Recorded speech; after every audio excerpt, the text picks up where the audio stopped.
now it's Ricochet, fresh off of WWE. Maybe we'll get some last-minute ticket sales. That's the only reason I can think of as to why they wanted to go that route. But, hey, Ricochet's in AEW. It can't be any worse than what he was doing on WWE when he was challenging for the Speed title. So that was a Well, I mean, he was the inaugural champion, so it's not a horrible thing. Not a horrible thing. I mean, would you rather be the inaugural Speed champion or whatever our truth is, like a 57-time 24/7 champion?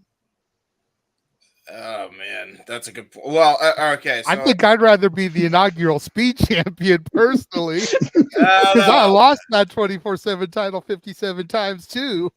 See, the thing is though, our truth made it funny though, but that's our truth, and it's not Ricochet. So there is that. I don't know. I guess for cool factor, and because the belt looks cool, the Speed champion, then probably. The belt does look kind of sick. I'll give him that. Although it does look like a over the limit logo, kind of. Anybody remember that pay-per-view? No, I do. I do. I try to forget it because I always felt that Over the Limit was their kind of attempt at trying to bring back Over the Edge. You know, the inaugural Over the Limit even had Edge on the pay-per-view poster. Or Great Balls of Fire in 2017 when I went in Dallas. Oh my God! Oh no! Don't say that! Don't say that PLE name, please. Oh God, I'm trying to forget that. Oh Jesus Christ! I forgot that was a name. I wanted to keep it forgotten. No. The only good thing was the Brock Lesnar and Samoa Joe. That's about it. Oh yeah, because they have balls for sure. They were on fire. Apparently. Sources say. I don't know. Maybe Fightful or Observer reported it. So we'll see. I'm happy for Ricochet. I'm just shocked that they did it as how they did it, and they just announced it and put the graphic up. Then again, I get, probably the whole thing. I really am shocked, like King, that he didn't go to New Japan first, but they figured he probably didn't need to do that, considering he's got tailor-made feuds ready with Ospreay, with MJF, with Kenny Omega when he gets healthy, with Okada. Like, there is a lot of people there that you could absolutely do. Hell, Hologram is a person. They're trying to build him up. That would be a great way to get a win, kind of do what they're doing with Andrade and Carmelo, kind of do that with Hologram and Ricochet, have a little best-of-7 series with those two. Be a good way to get the day I get a flag and write sickos on it and put it on the TV. I was just going to say, how is Hologram? Because I've not seen a single episode of Collision. Is he any good? Okay. The way how I break it down is like this. You got Brett in Calgary. Yeah. You get your Punk in Chicago. You get your Piper in Portland. He's that good. You could make a Hologram in Texas. He is that good. Is he really that good? Mm-hmm. Huh.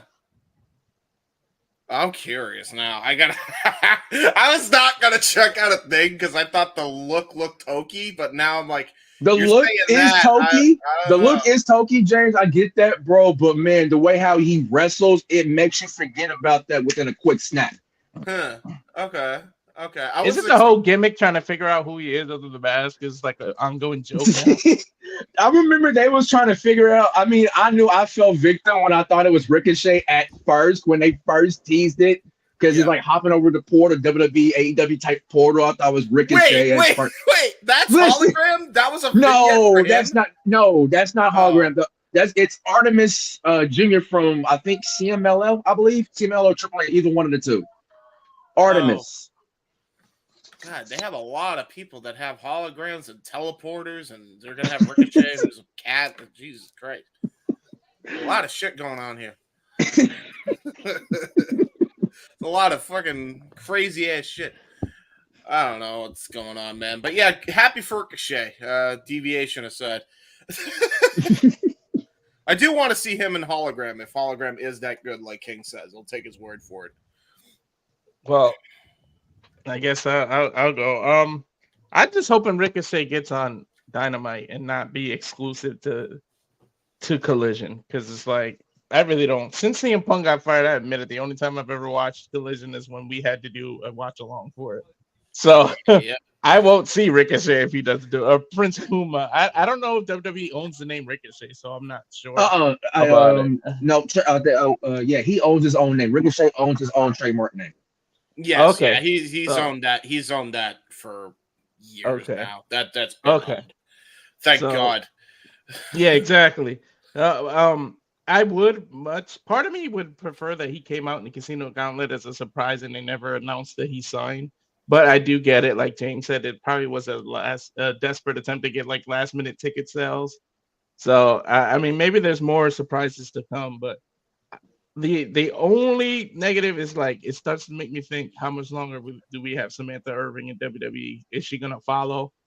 Like that's my only issue with it. I'm a little worried about that because we got so cool with her announcing style and everything, and if she goes to AEW, even though she's a non-wrestler, that's a blow to WWE, man. Because it's to the point that everybody's starting to mimic. It's getting bad. People are starting to mock and change their style to try to sound like Samantha Irvin. It's like she started her own trend. And I'm a little worried if we lose her. You can't duplicate Samantha. You can't do that. There's only one Samantha. She's darn good at her job. Yeah. Tell that to Alicia Taylor on SmackDown. Exactly. Yeah. I feel like the only one that's not copying her is the TNA lady. She isn't. Yep. She's the only one who kept herself. Yeah. Jade Chung. Yep. Yeah. Jade Chung. There you go. Yeah, I like Jade. She's good. Yeah, just do your own thing if you're gonna announce for sure. I will say this: I'm worried that if we get Ricochet and Samantha Irving as a duo, they're gonna do some crazy ass shit. That's my only worry. That little tease on Instagram where Ricochet shows Samantha Irving's badonk and he's just smiling and be like, "Hey, look what I'm with." Like, Buddy Matthew, he pretty much did the same thing as Buddy Matthew. But one thing I do want to see, because I want to see this match, because I got to see who's going to do the most ridiculous shit. But I got to see Darby Allin versus Ricochet, because it's going to be some crazy stuff going. That's a pay-per-view worthy match. I don't care what anybody tells me. Well, one's a tumbleweed, one's a tumbleweed, and one's a ragdoll. So I mean, that's bound to go crazy. Exactly.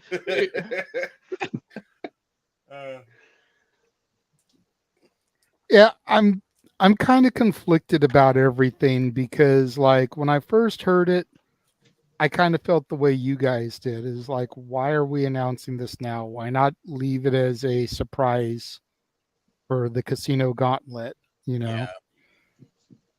But then I also look at the business side of things and it's like, how much is TK paying for Ricochet? Is it going to pay off in the long run? Yeah, that's true. Probably the fourth big signing. Yeah. And I think about how Odyssey Jones's debut on Raw has got more social media views than Okada, Ospreay, and Mercedes. Yep. And granted, one's the WWE giant, one's, the little engine that could, proverbially. But AEW is not even really the little engine that could anymore. They're a viable number two. Right. They're not as big as WCW was when they were number two anymore, I feel. Yeah. Depending on who you talk to, there may be WCW 2099. I don't know if I'd go that far to insult them. Yeah. But whether you look at them as WCW pre-Hogan or WCW in 99 2000, they're still not, WCW during the 96 97 NWO Sting, Rise of Goldberg, when they were killing it those 83 weeks.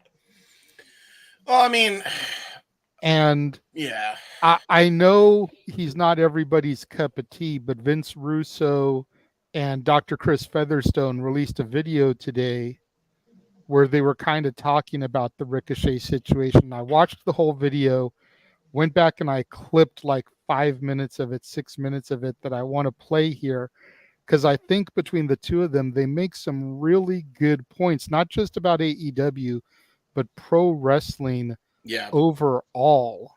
Yeah. And so I'm going to run this real quick and we'll come back and get, people's thoughts on their take here, because I do think it's very, very relevant if you want to look at things from the business side of things.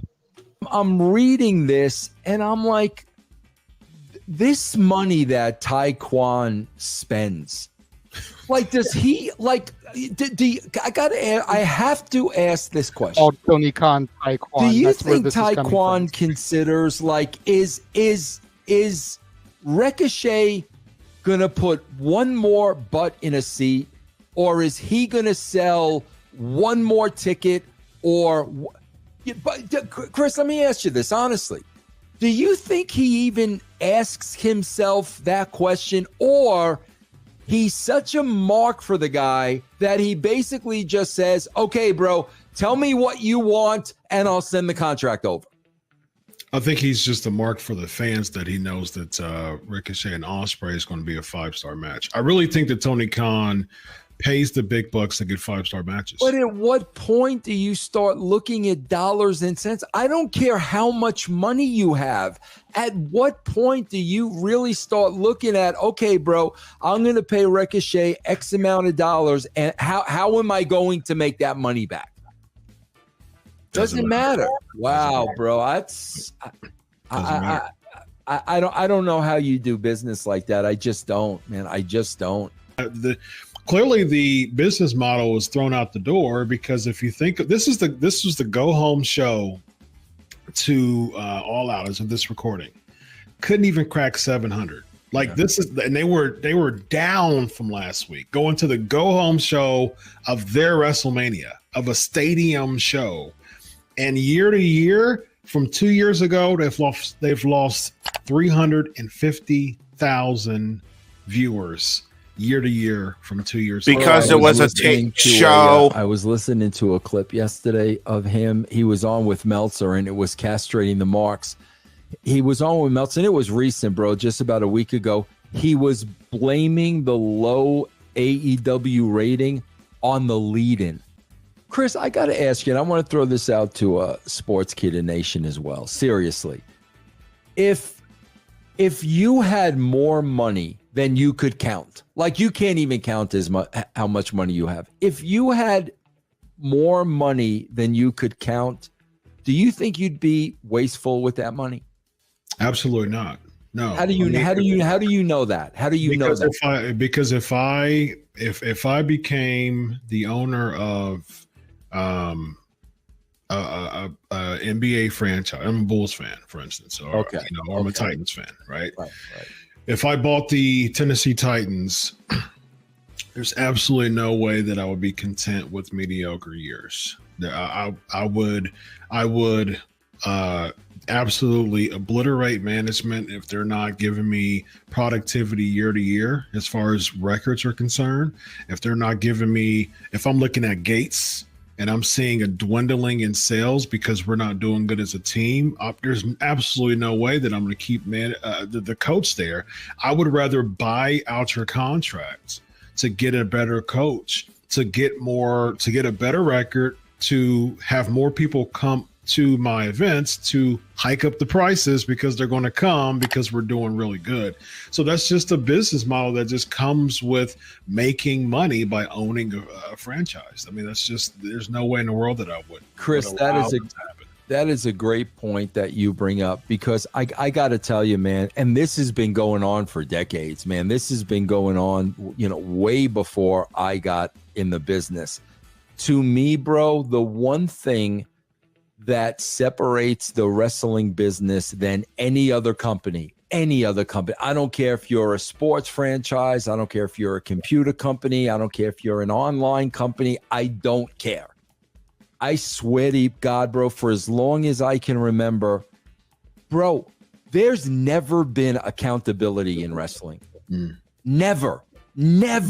Bro, when Vince gave me that spot as the head writer, Chris, I knew darn well, if I don't deliver, not only am I going to be fired, he needs to fire me. Sure. If I don't deliver Vince McMahon ratings, he needs to fire me. Absolutely. Bro, as a matter of fact, I'm going to go as far as to say, if we were doing crappy numbers, I would have told him to fire me. Yeah. That is the problem with wrestling, man. No one is ever held accountable. These guys have these jobs for decades and decades and decades and decades, no matter if they produce or not. Bro, I did a show today. I did a free show on YouTube today, bro, because, you know, you and I are always looking at the Judgment Day. And I'm talking about, bro, let's look at 4 misses. Let's look at 4 misses and let's make them the Judgment Day. Bro, they missed on EC3. They missed on Elias. They missed on Karrion Kross. And they missed on Baron Corbin. They missed on those 4 guys. And look at the 4 guys that are in Judgment Day. Yeah. Now, how do you miss on those 4 guys and still have a job like there's no problem?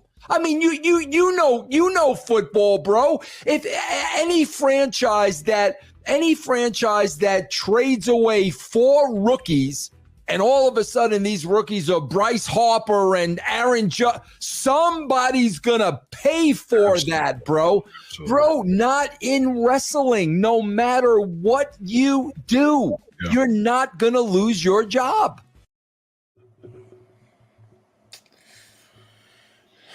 Okay. The fact that Dynamite was taped notwithstanding, because you did pop in there for that, James, and that was a decent point. But even when SmackDown is taped from these overseas, they don't have as big of a drop as AEW did. But even that aside, the biggest take that I have here coming out of this is Ricochet going to put more butts in seats? We see how they're struggling to sell arenas. You know, debut notwithstanding, is Ricochet going to be a name that continuously puts asses in seats? How are we going to flip a profit off of a guy like Ricochet? And at what point do we start holding all bookers, all promoters, not just Tony Khan, accountable for their mistakes? Russo makes a great point about the guys that WWE failed horribly on that could have very easily been in the Judgment Day. And look at how Balor, Priest, Dom, JD are all doing, having had that build. Yep. Kane, I'll go to you first. Again, you're the guest here. What are your thoughts, your takeaways from that? Is Ricochet going to be a draw? I wouldn't say a big time draw. I mean, yeah, like us, like there's your hardcore indie fans, hardcore NJPW fans that know Ricochet, and then Lucha Underground fans as Prince Puma. They all know who Ricochet is.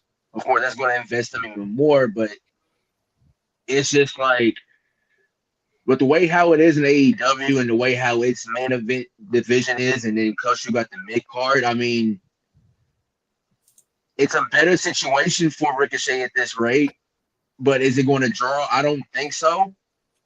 At least in my opinion.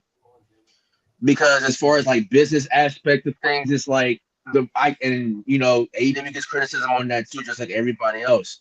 But when it comes to AEW and how they promote like business, they always like struggle with ticket sales. Always trying to manage to find the right price. Yeah, and it's like that's part of a problem and why they don't be selling well as they should be. But Ricochet being a draw, I like the guy, I respect him, but no, at least I don't think so.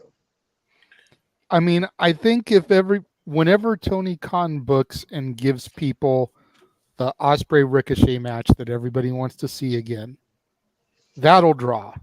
That'll put asses in seats. Yep.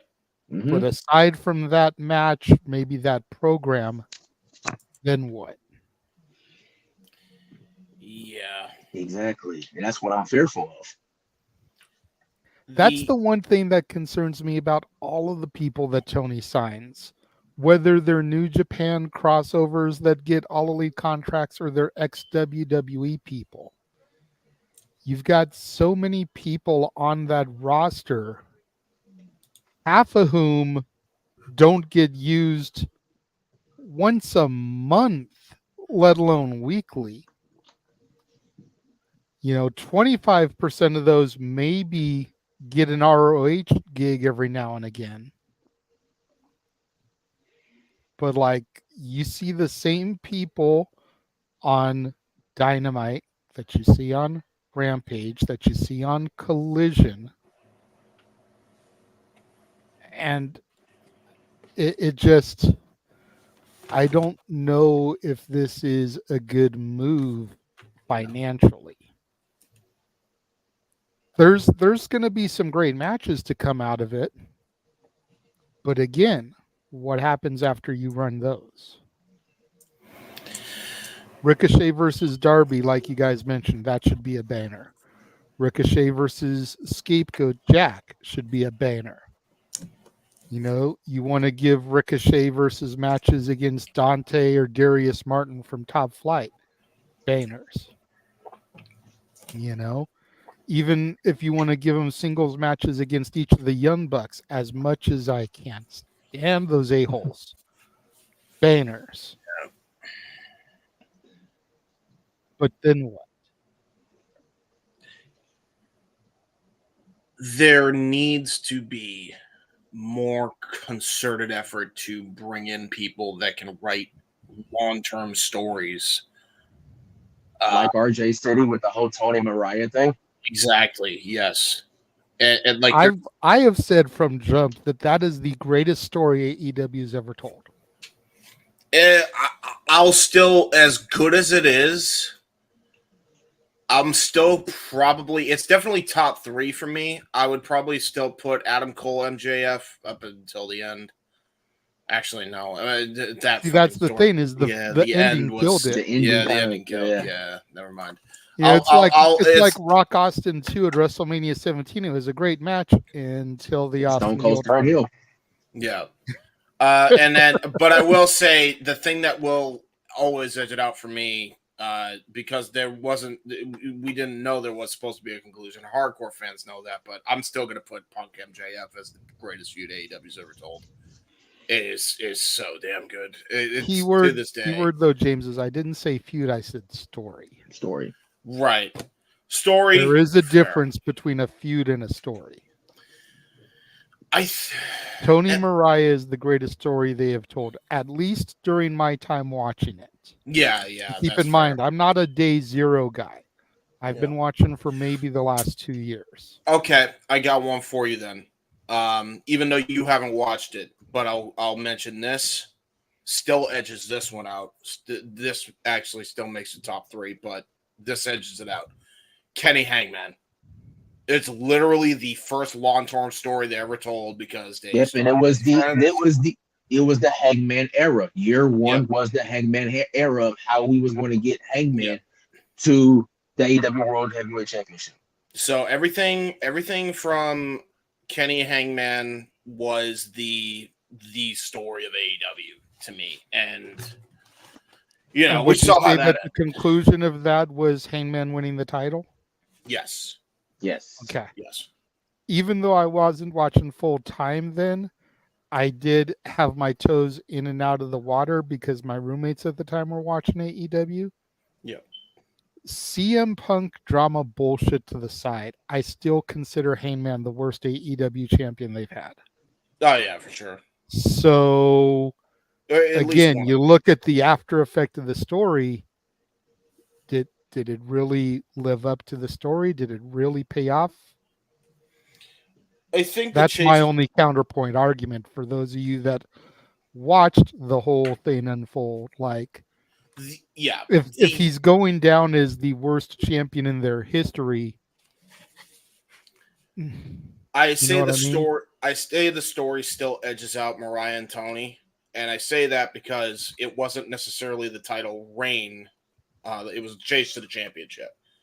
It was the chase to beating Omega specifically. Once he beat Omega, the story concluded. That's my argument for that. If we're talking everything leading up to that point, I would say you're on point. But the thing is, that story concluded the minute he won that belt. So. See, and I don't feel like a story should conclude then. It should start the next chapter of the story. Well, it did, and the next chapter sucked. That's my thing. Chapter 2 is not right. Yeah, it sucked. Yeah. What's up, Walter? I see your hand up. Yeah, I'm in agreement with JJ. I think the Timeless Tony is the greatest story. And the fact that I already put my prediction video out here so I can say it. The fact that it's not going to end, it's going to be a new chapter because I feel like Tony's going to go away and it's going to be a new evolution in her character after she loses the title. So I think it's one of those where the story keeps going, and it's the great, like it's at least if people are going to argue it's not the greatest story, it's at least the greatest woman's story in the history of AEW. Yes, because it elevated the hell out of that title too. And definitely better than Mercedes and Britt. Like I said during the prediction show with Keen and Noah, anyone that's seen All About Eve, and again, cheap plug, you can watch my review of it ahead of All In tomorrow. The movie in a nutshell is a girl who idolizes this actress, gets taken backstage to meet her, ends up becoming close to her, moving in to taking over kind of her life. The maid kind of starts to suspect her. Here we got the butler, Luther. She gets the opportunity to have a star-making performance, Owen Hart tournament. She wins the awards. She gets the career she always wanted. She goes home and she finds a fan of hers passed out, having gotten into her house waiting to meet her, much like she did her idol. Mm-hmm.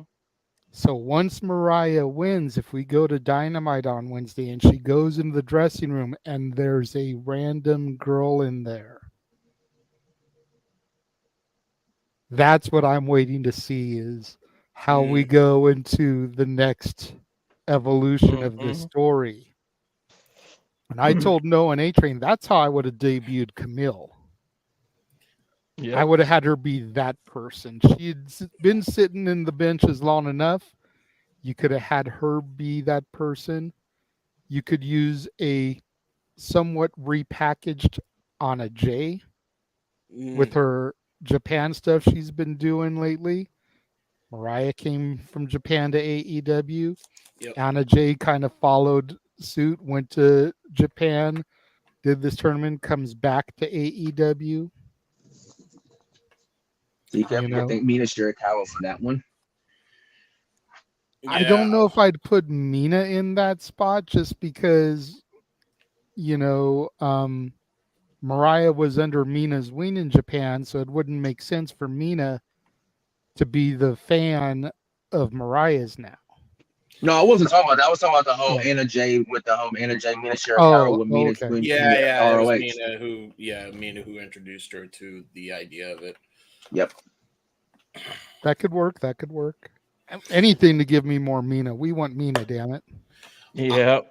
I was about to say, I feel like the deviation is going to be, it's not necessarily going to be a fan, but it's going to be the person who she stuck by, and it's going to be Rose Gold in AEW in some form. Maybe Anna joins that. And she turns on Tony, and it's been like one long con by the both of them. I could see them going that route for sure. Kind of taking a little bit of a deviation and then kind of, bringing in the random person afterwards in Anna Jay or whoever it is. Ty Mello's almost ready to come back also. And Tony and TK might want to do Ty J again. Mm-hmm.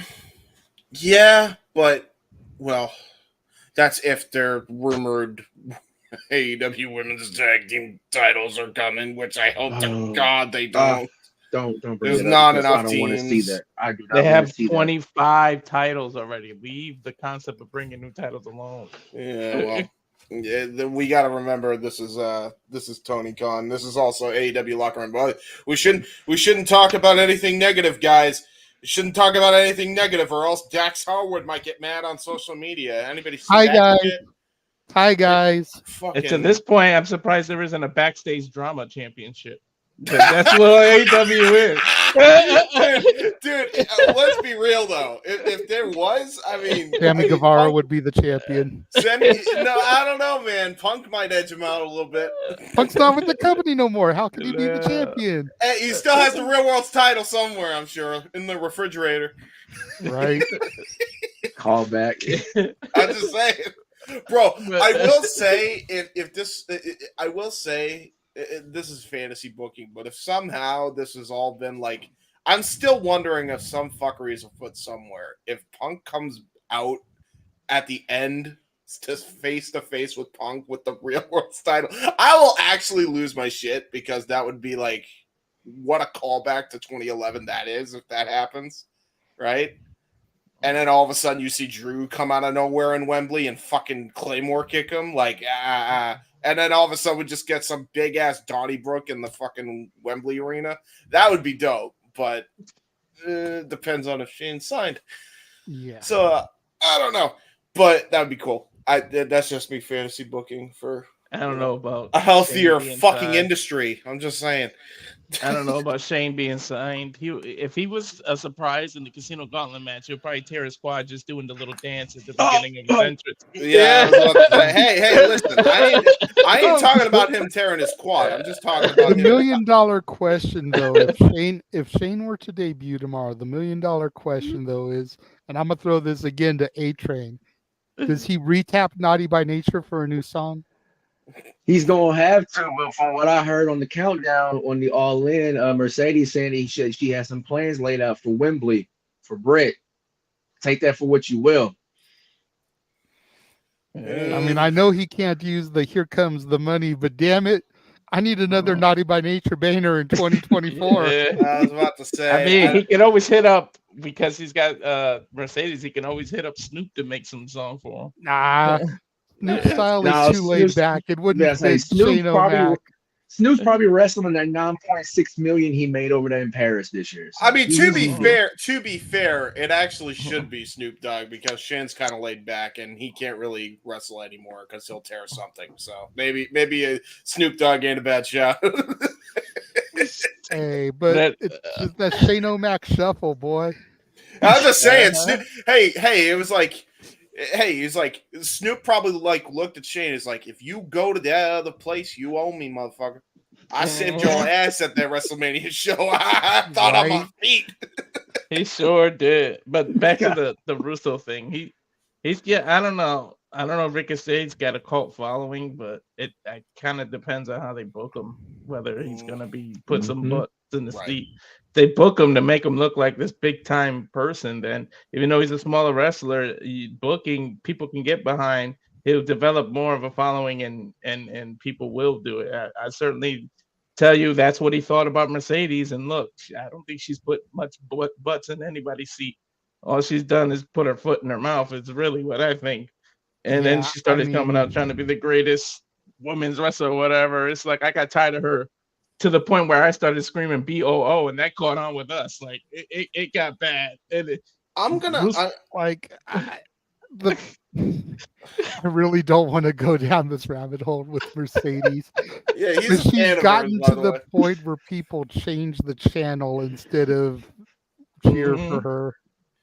Well, I mean, that's just the effect of the Elite. She's become the Young Bucks, and people change the channel away from her segments and come back like 5 minutes later. Yep. The shit that Britt said this past week, you were always 1 of 4 and I've always been 1-on-1. I was like, that's what's up. DMD, baby. And Bruce has got a point. She ain't that line. She ain't that line. I ain't gonna lie. In terms of business, Tony's pretty much doing the equivalent of pouring water into a cup that has a hole in it. And until he plugs these leaks and figures out the finances of what he's doing, he's going to continue to be in the red, and you never want a business to be in the red. Well, there's a couple caveats to that. I have a couple of points on what you just said, Walter. Number one, we don't know if it's one of those things where he's in the red. He just got out of a meeting with David Zaslav, and he's super happy about that. So my assumption is he made the signing because he now in the green. That's just my thing. He doesn't wear an HBO Max hat and smile and talk glowingly about Zaslav. In a Warner's Brother Discovery Max the week before. Like if that didn't go well, he ain't saying that well. He ain't saying that much. I don't think this is overhyped by any stretch, right? That's just me. So there's that.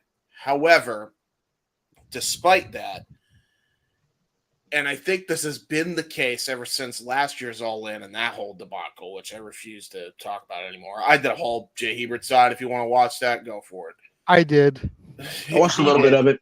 Yeah. The fucking Tony is putting Band-Aids on a blown leg at this point. Like, it's a blown up leg from an IED, and he's trying to put Band-Aids on it. Like, it's just a flesh wound. Yeah, it's not. It's you lost a leg, buddy. Like, it's like the knight from Monty Python and the Holy Grail. It's just a flesh wound. It's just a flesh wound. And the problem, all his limbs are just cut off. It's just a torso there now. I can still fight. Yeah, like you got an issue, like company wide with your locker room issues. Like you still, like, don't get me wrong. Great that you're going to do a stadium show in the U.S. Great that you're going to do a stadium show in Australia. That's awesome. Great that you signed Ricochet. Great that you're potentially in the green with Zaslav. Awesome. Awesome stuff. But you're still having backstage issues. You literally had to suspend somebody over BS that should have never even leaked. Again. How many years are we going to go through the same fucking story, Tony? Be a fucking boss, for fuck's sake. You would have thought you learned after Punk. Who, by the way, begged you to be a boss. And then you got... What are you doing? Like, sending out... And then he fired him. Right. And then you're sending out company fucking directives to, like, for talent to assault freaking content creators for sharing an opinion about something negative that they feel about creative. Like, I don't know if anybody saw that, but, like, I know everybody is not a fan of JD from New York. I know you kind of soured on him a lot, but when I saw the tweet JD wrote and Dax responding to JD from New York, I'm like, that rubbed me the wrong way, dude. I'm sorry. He soured on him. Well, King did. King. Oh, I know okay. King soured on him a little bit, but like to me, I was gonna like, say I try to tune into him at least once a week and either catch his TNT show with the yeah, that's a great fucking show. or the Wednesday one that he does after Dynamite. Either one of them. I try to catch one of those each week. Yeah, I like JD, but then again, I like Russo, and I feel like they're kind of cut from the same cloth. So to a degree, yeah. Like for me, I understand people think he's a bandwagon hopper, but I know I've been following this guy for a long time. He's gonna tell you how it is, and that's all JD has ever done. And to that's me, what I appreciate about him. Whether you like his opinion or you don't like his opinion, he tells you what he feels the truth is, the truth in his eyes. And at the end of the day, what was so absurd to me is like they're attacking him for all he said was the tag team division's kind of dead. It is. And it is, by the way. It is. We were having this conversation, me, Keen, and Noah, on the impromptu predictions. And like who's gonna win the tag titles tomorrow night? And I was like, nobody's gonna win them. The Bucks are gonna keep them because none of these teams in this match need to be the fucking champions. The Acclaimed have had their time. They've been multi-time champions. FTR's had their time. Yeah. The Bucks can book themselves to have the titles whenever they want. Yep. It's like, where's Private Party at? Mm-hmm. Where's the Kings of the Black Throne? Mm-hmm. Trios division. Where's Top Flight? How did you not sign the grizzled young fucking veterans? Like, what are you doing? See, that's what I thought because basically it was in motion. Yeah. You know, they've got so many other teams on their roster that they could be using Claudio and Yuta. Yeah. Mm-hmm.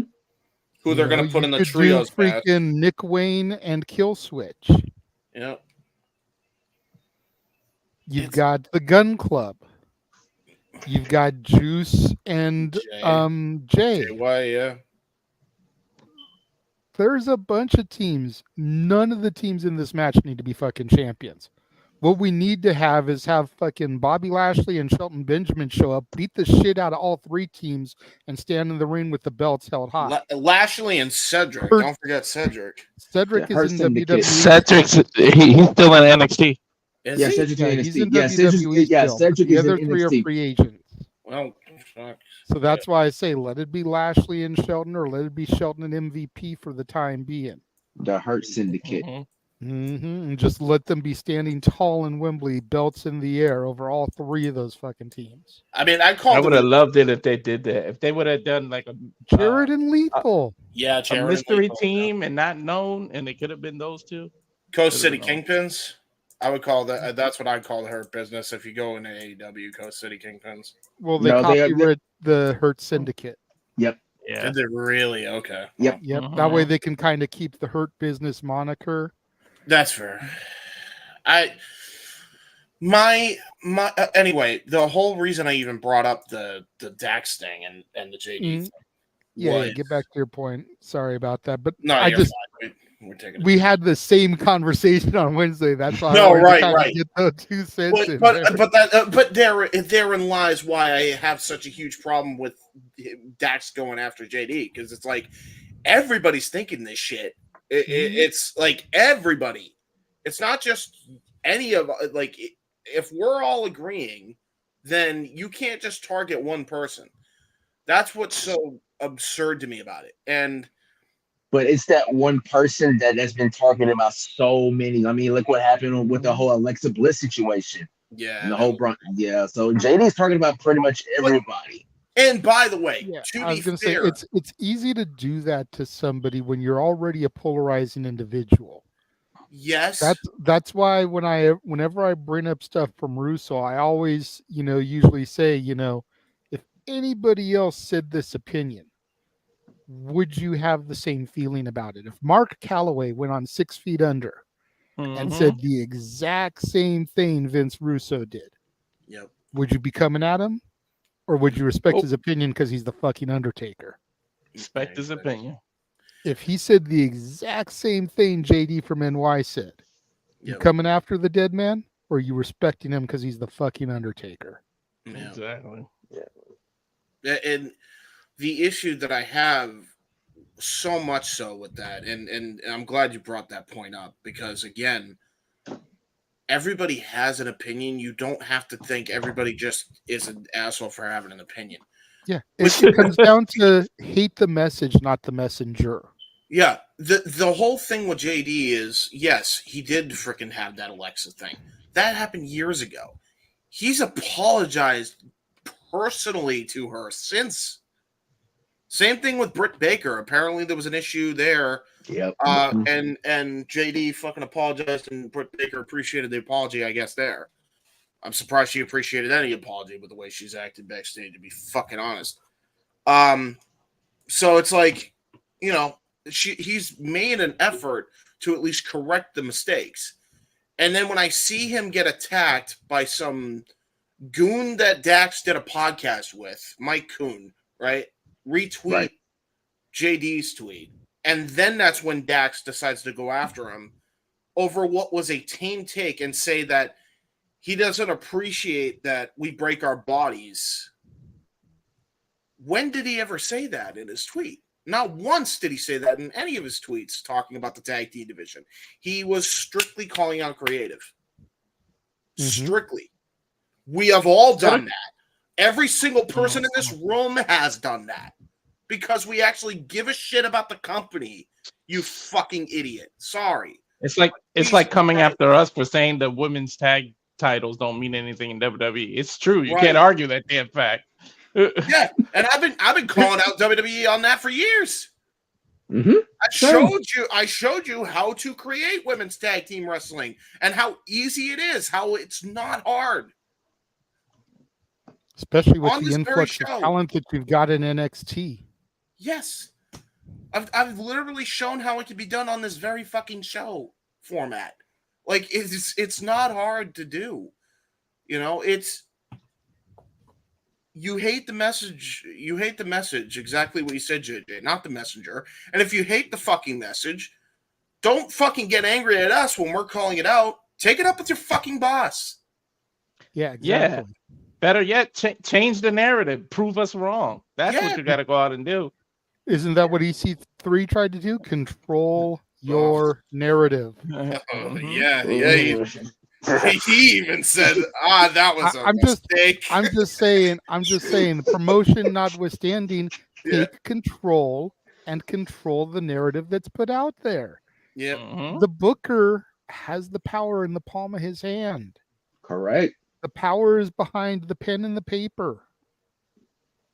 Or if you're really high tech, the phone in your finger. You know,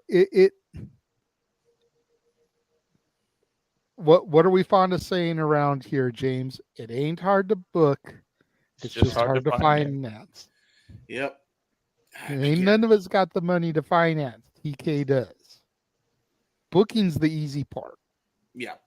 Managing talent is the hard part. And I'll give the fact that maybe it's easier from the outside looking in, from the armchair quarterback perspective, than it is being in the pits of the fire. Yeah. But still, like, if you don't allow the flames to engulf you and you keep them at a team level, yeah, it should be easy to control. Should be. It's when it spreads into a freaking forest fire, you know, only you can prevent forest fires. Prevent that shit. Dude, Tony Khan still hasn't put out that fire, even with Punk firing. I wonder why. It's almost like he had other cancers. That's the point. Punk was supposed to be the cancer. All of this shit was supposed to end when he got fired. That's the problem. It didn't. Forget booking. He can't even control the attitude of his stars, the egos backstage. So, of course, he can't get booking correct. I think the problem, too, is Tony... He focuses on what social media says way too much. Like, this dude is chronically online. Yes, if you saw a little bit like King did or a lot like JJ did of my show, it's not a place you want to spend time on.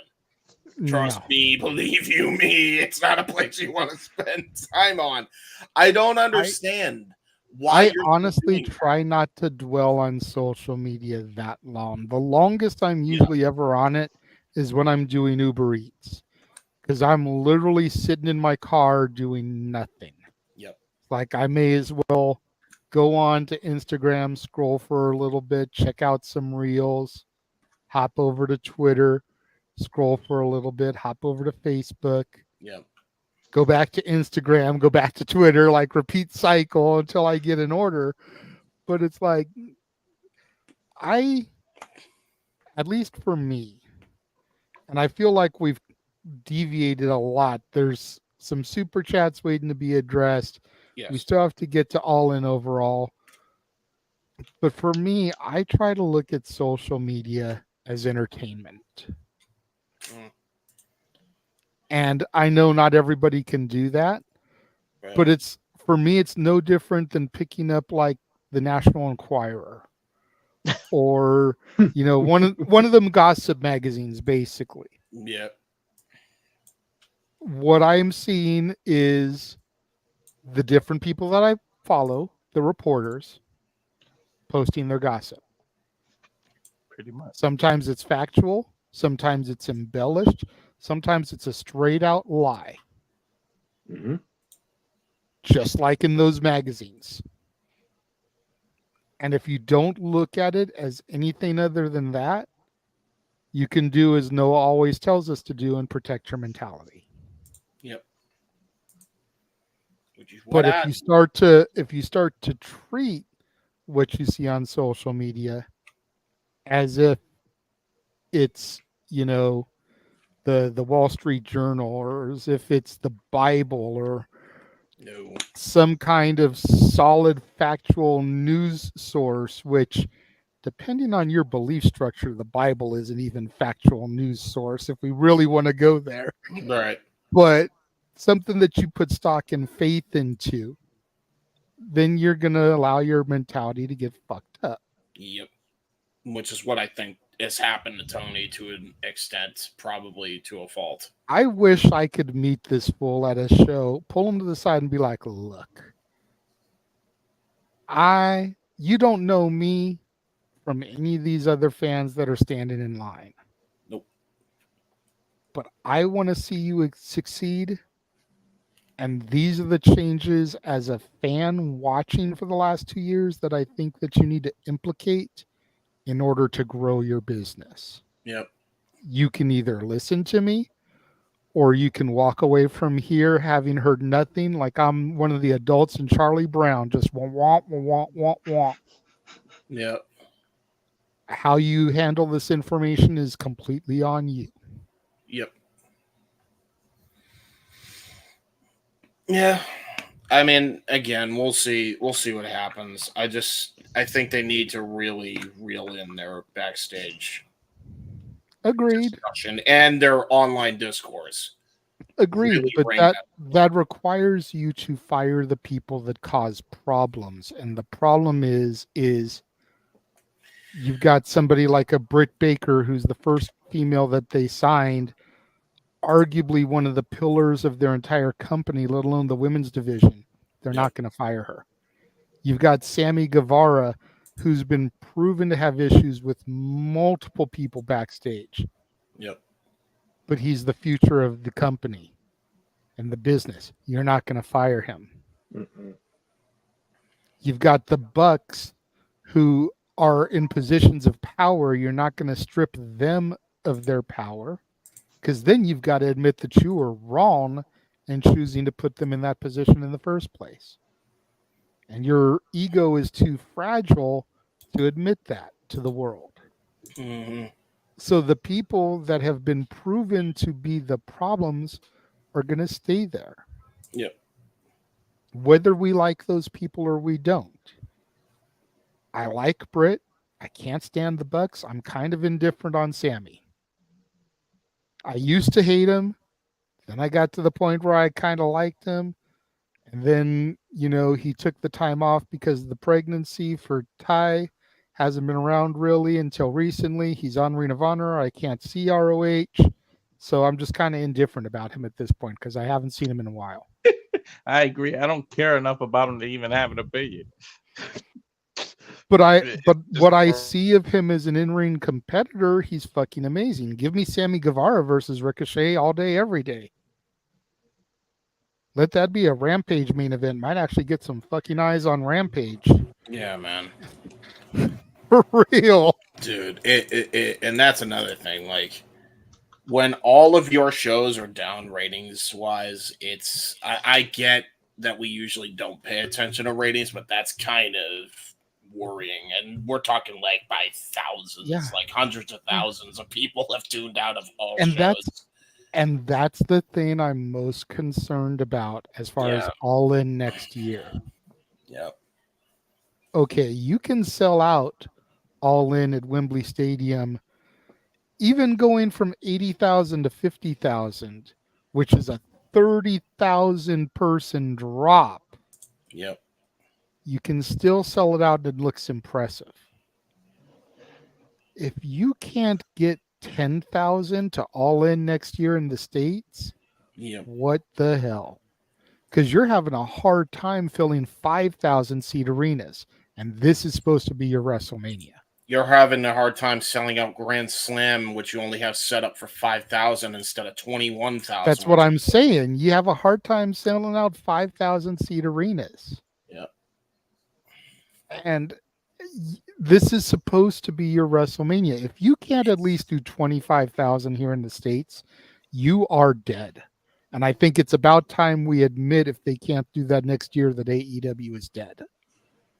I know it's a hard pill to swallow, especially probably for someone like Keen who's been following AEW for a minute. But Me too. Wouldn't you agree, Keen, that if they can't do half of what they're going to do this year in Wembley, stateside, that maybe it's time to admit that their best days are definitely long behind them? If they can book the build well, like had they, because I'm not gonna lie, I am genuinely hyped for All In this year than I was last year. It's a complete night and day. It's a complete night and day difference. It all depends if they can keep the same book, the same formula that they have this year for All In going into next year in Texas. It all depends on the booking, how you promote it, and how you advertise it. Yep. I definitely agree with you there. Last year, I was hyped for All In because it was the first one under the AEW banner. Yeah. You know, I know there was the All In when it was, you know, The year original. zero essentially. Mm-hmm. The last year was the first one under the AEW banner, so I was kind of hyped for the WrestleMania of AEW. This year, I care way more about some of the matches than I did last year. So I totally feel you there, Keen. Next year, I mean, even if the build is good, though, I think we have to look, if the build is good as, if not better than this year's, and they still can't do half what they're going to do this year, I think that's a problem. It is a concern, and I think. I mean, at that point, and especially if TNA continues to grow with this NXT partnership. Yep. Then TNA might be knocking on being number 2 again. I mean, we got Scott D'Amore already signing people like Mauro Ranallo and an impending TV deal for his promotion that he just started up in Canada. Maple Leaf Pro Wrestling. Yeah. Well, he resurrected. Well, resurrected it, yep. Right. So that could be the next number 2 in the North America side. Like, you got to get a grip, man. Like, and we're not saying this because we want AEW to fail. Nobody in this group chat or anything wants AEW to fail. We want you to get a grip of your backstage bullshit, because half the time that's outshadowing whatever the hell is going on TV for a lot of people, because you've made it that much of a problem and you've put it on TV now, by the way. Yeah. I think more than anything, and I'm just speaking for me, y'all can make your voice heard. I want Tony Khan to admit there's a problem. Across the board. And then he can start trying to fix the problem. Yep. The first step to fixing any problem is to admit you have one. Yep. Exactly.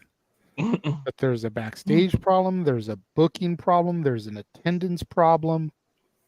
There's spreading yourself thin problem. Problems across the board. Yep. I want Tony to sit there at the media scrum and be like, we're definitely having some struggles right now. Yeah, but I feel like with the new deal that we just secured with Warner Brothers Discovery, I feel like with the fact that we're going to do All In a stadium in the States next year, I feel like there's the opportunity to do some major course correction within the next 365 days. And I want to focus on that going forward. Yeah, I think part of the problem too is, especially with these freaking financial idiots, Wall Street and company, basically, you have to like make it look like it's good, even if it's showing anything but, because for some reason Wall Street and other sharks want to hear fluff and not the facts. And but Wall Street doesn't need to give a shit because AEW is not a publicly traded stock. I'm saying Wall Street, not actually Wall Street. I'm talking about like financial experts or whatever the fuck. Like I'm just saying Wall Street because it's the only thing I can think of. No, I get what you're trying to illustrate, but I just want to make it clear. Like, most people aren't going to care because it's not a publicly traded company. No, and I get that. If it was like WWE was, like TKO Endeavor is, Yep, it would be a completely different situation. They'd have a lot more they have to answer to. true. Right now, it's still technically the same as a mom and pop spot. Yeah. They don't have to answer. He doesn't have to answer to anybody except for Shad. True. Yeah. And as long as Shad is giving him the money to play with his toys, he ain't got to answer to nothing. Which is part of the problem, I think. Exactly. Let's get to these super chats, and then we'll go back to all in, like overall hype and everything, because I feel like we just focused on one central thing. Yes. I do want to get into the show tomorrow. Today for you East Coasters, as I know it is past midnight now, but because like Keen said, I am really stoked for this show. Emmanuel with the $2 super chat. Happy birthday to me and his sister Arlene. Thank you, Emmanuel, for that and all the support that you and your sister are constantly giving us. 26.2 miles outside parts unknown with the $2 super chat. I do love that name. Yeah. Is the Casino Battle Royal on the show or on the pre-show? It is on the main card. Yes. And it's a gauntlet, not a battle royal. Yes. I wish it was a battle royal. I actually I miss do those too. battle royals, to be honest. I do too. I wish it was more like a Royal Rumble. That way every couple of minutes someone new would enter instead of 20 or 30 people being in the ring all at once. I like the concept of the Casino Battle Royal, though, because, I don't know, something about the whole, you come out in spades, and then there's the Joker at the end. Like, I don't know. I always like that. And the fact that you don't really know when it's going to end, because he said it on Twitter during a media scrum or something. He was like, it could be 21 people involved. It's like, you just that's don't what know. I'm saying. It's like, But it could end in 4 too. Like, that's the, I think Tony would want to give as many people an all-in payday as possible. Right. So he will probably have it go deep. But the fact that it just ends with one pinfall, and it's not a traditional gauntlet where once somebody gets pinned and eliminated, another person comes out, I think is going to fuck a lot of people up. That, and it's like, Hangman's going to win anyway. Yeah, that's the one rule I would change. Yeah, because Shivani said on commentary on Collision, saying the winner gets an immediate shot at the World Championship. Yeah, it's got to be at any time. Yeah. But is it though? I feel like it's got to be. It's going to be Hangman winning, and Shivani said can cash in at any time. So if they place, of course, Danielson and Swerve on the main event, you're going to have the Casino Gauntlet match and Hangman wins it. I feel like if Swerve retains, Hangman might cash it in.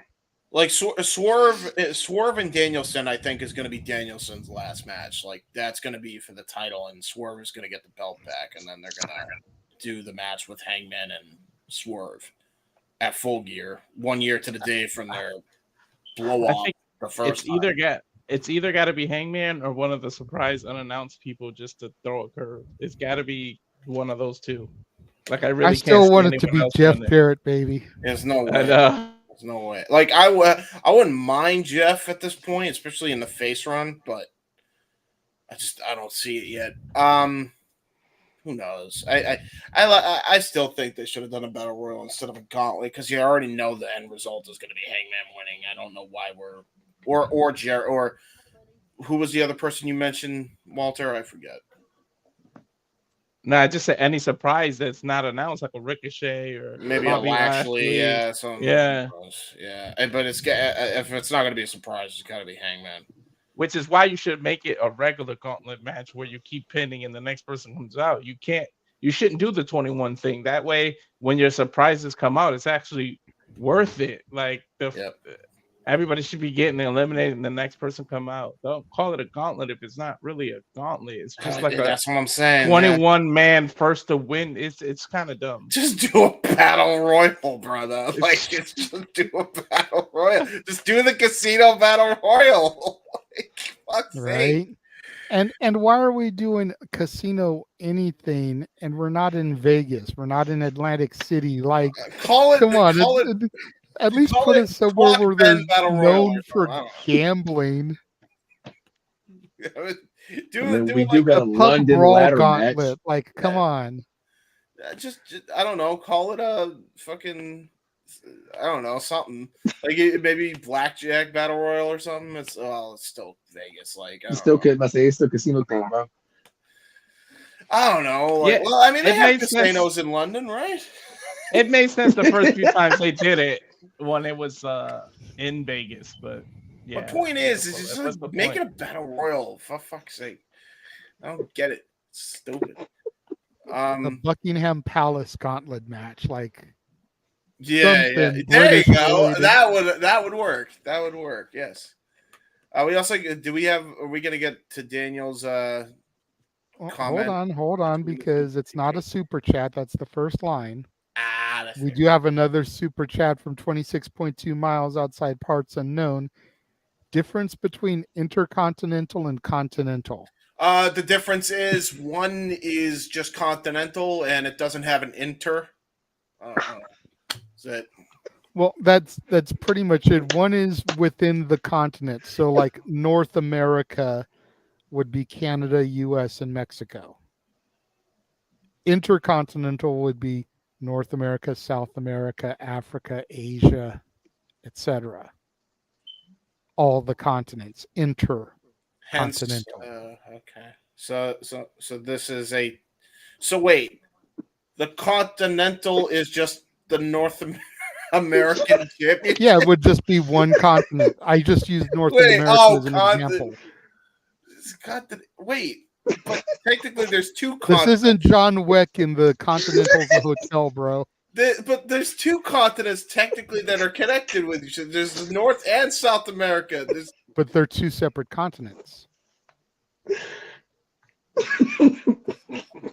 There's Central America in the middle if you really want to fuck your brain.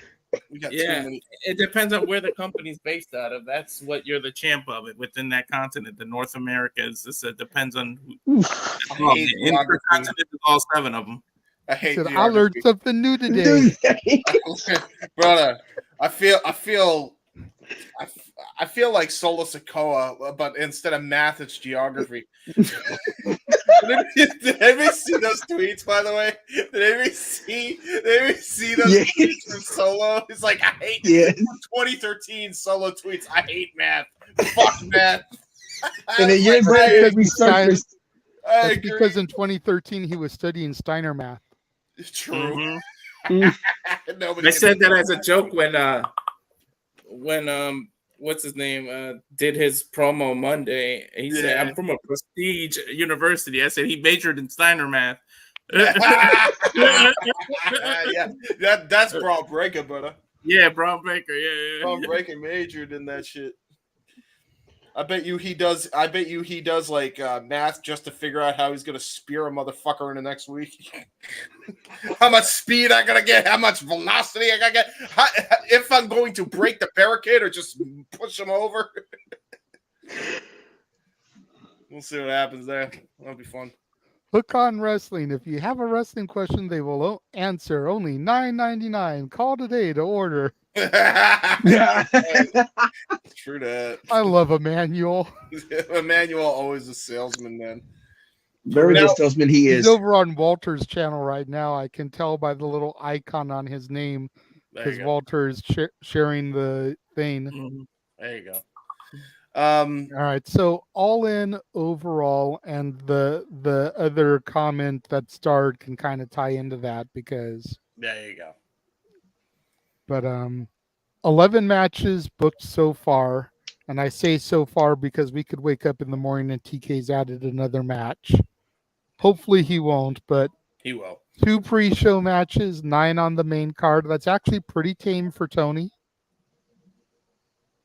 I'm impressed. Let's go over the pre-show first. Dude, you're so jinxing it. There's gonna be like 3 matches added tomorrow. Are you kidding me? You stop it right there, James. Stop it. Even with a 2-hour pre-show, bro, you better stop that. They did it last year. He has a 2-hour fucking 0 hour again this year. Gonna be the tea and brisket ladder match. Nah, man, this is the WWE where everything is sponsored. I want that. I want That's that. because nobody wants to Tea and touch AEW brisket right ladder now. match. They can't fill up the seats, so they can't get it sponsored. Hey, I'm just saying, if AEW were to do what WWE is doing, they'd at least get some financial woes in order. I'm just saying. Dude wipes Battle Royal. Let's go. So it was announced, I believe, tonight on Collision. They've added a 10-man tag team match to the pre-show. Yes. Dustin Rhodes, Sammy Guevara, Katsuyori Shibata, and Von Erich. Okay, yeah, I know. Versus the Undisputed Kingdom and Cage of Agony. Wait. Taven Bennett, Cage of Agony. Okay. I was like, wait, where's Roderick Strong in this? Roderick is going to be in the Casino Gauntlet match. Okay. Yeah, I would almost bet. Along with maybe a returning Adam Cole, baby. Cole of the Adam variety, babies. Cool. But this, to me, number one, it feels like it's something that spiraled out of Ring of Honor, and I don't watch Ring of Honor weekly to know what kind of led to this. And secondly, this just feels like a let's get as many people onto the show as we can match. Mm-hmm. Yep. Yeah, because they've been brawling on Ring of Honor for weeks, and then it carried over to the final 2 weeks of Collision in the eSports Stadium, and this is how we got here because of Ring of Honor. Hey, all I'm saying is good for Dustin for getting two belts on him. Good for him. Yeah. Honestly, I hope Dustin can last one more year. I know he was kind of talking that his career is dwindling as well. Mm-hmm. But if they're going to be in Texas next year, I'd like for his final match to be at All In next year in Texas. It has to be. It's going to be obvious. It's going to be. Again, there's a lot of factors. I think the perfect retirement run for Dustin is, in a perfect world, like if he could somehow, have these championship runs that he's got going on now, eventually drop them, put over whoever. And then, if AEW actually is going to work with other companies, maybe even the E, Dustin and Cody at Las Vegas Mania, and then he wins it and then loses the belts in All In Texas to a WWE guy and even an AEW guy, who the hell knows, right? That would be my ideal perfect retirement for him, because I would be so stoked for him if that happens. But a boy can dream. That would be my whole thing, but we'll see what happens with Dustin. What would be awesome is win or lose come next year at All In Texas if Hunter allows Cody to go out there and embrace him. Right. Yeah. That'd be cool, yeah. Or maybe even... Or at least to send a video package. True. Yeah. They can play on the big screen. I don't think he'll go anywhere near the title, but maybe you give him the title right before he retires, the title that his brother could never compete for because of that clause. And he right. Yeah. So they kind of both brothers finished their own stories. Like, I would do that. That'd be cool. And then also on the pre-show, we've got Chris Statlander and Stokely Hathaway versus Willow Nightingale and Tomohiro Ishii. You are now queued out. What? Siri? What that? That was me logging off my work phone. I was wondering what that was. What? I'm like, What the fuck? No, I'll I mean, come on, we know Stokely ain't winning. I would be. Are shocked. you sure? I'm positive because it's. Are you sure? Dude, I think this was built for Willow to lose. Think about it this way: if Stokely and Statlander get the W, Stat would more than likely be in line for another shot at Willow and her title. And even Chris did a training with Stokely on Collision, and they showed the training video package, and all Stokely learned was a crucifix pin. And then Chris basically gave Stokely a suplex into the other opponent. Whoever wins can they pick the stipulation for the one-on-one match between Statlander and Willow. So and all out. Factor that in there too. So, I mean, I said it on the show with Keen. I was like, if this was Vince McMahon booking, Stokely would get the victory over Ishii. That would be crazy, though. Right? But as crazy as that is, and I brought up this point, The Undertaker has lost twice at WrestleMania. Michael Cole is undefeated at WrestleMania. Yeah. Mm-hmm. Yeah. Weirder shit has happened, bro. I just feel like with matches where the winner picks the stipulation, it just works better with a heel because you want to put the baby face behind the eight ball by picking some kind of stipulation. It wouldn't make sense for the baby face to pick it. Okay. Exactly. And you figure they're going to want to do 50-50 booking on the pre-show.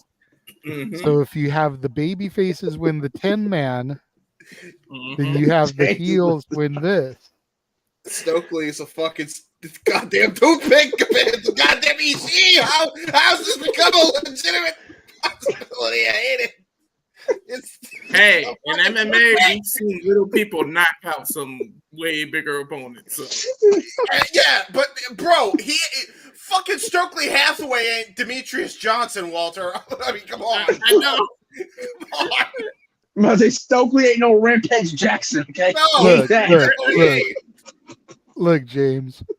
Everybody here knows how much I love me some Willow. Yeah. I don't want to see her lose. But Stat has taken way too many L's since this heel turn. Hell yeah. No, I agree with that. She kind of has, yeah. And if she loses hair, you got to think like, why does she deserve that title shot then? Right.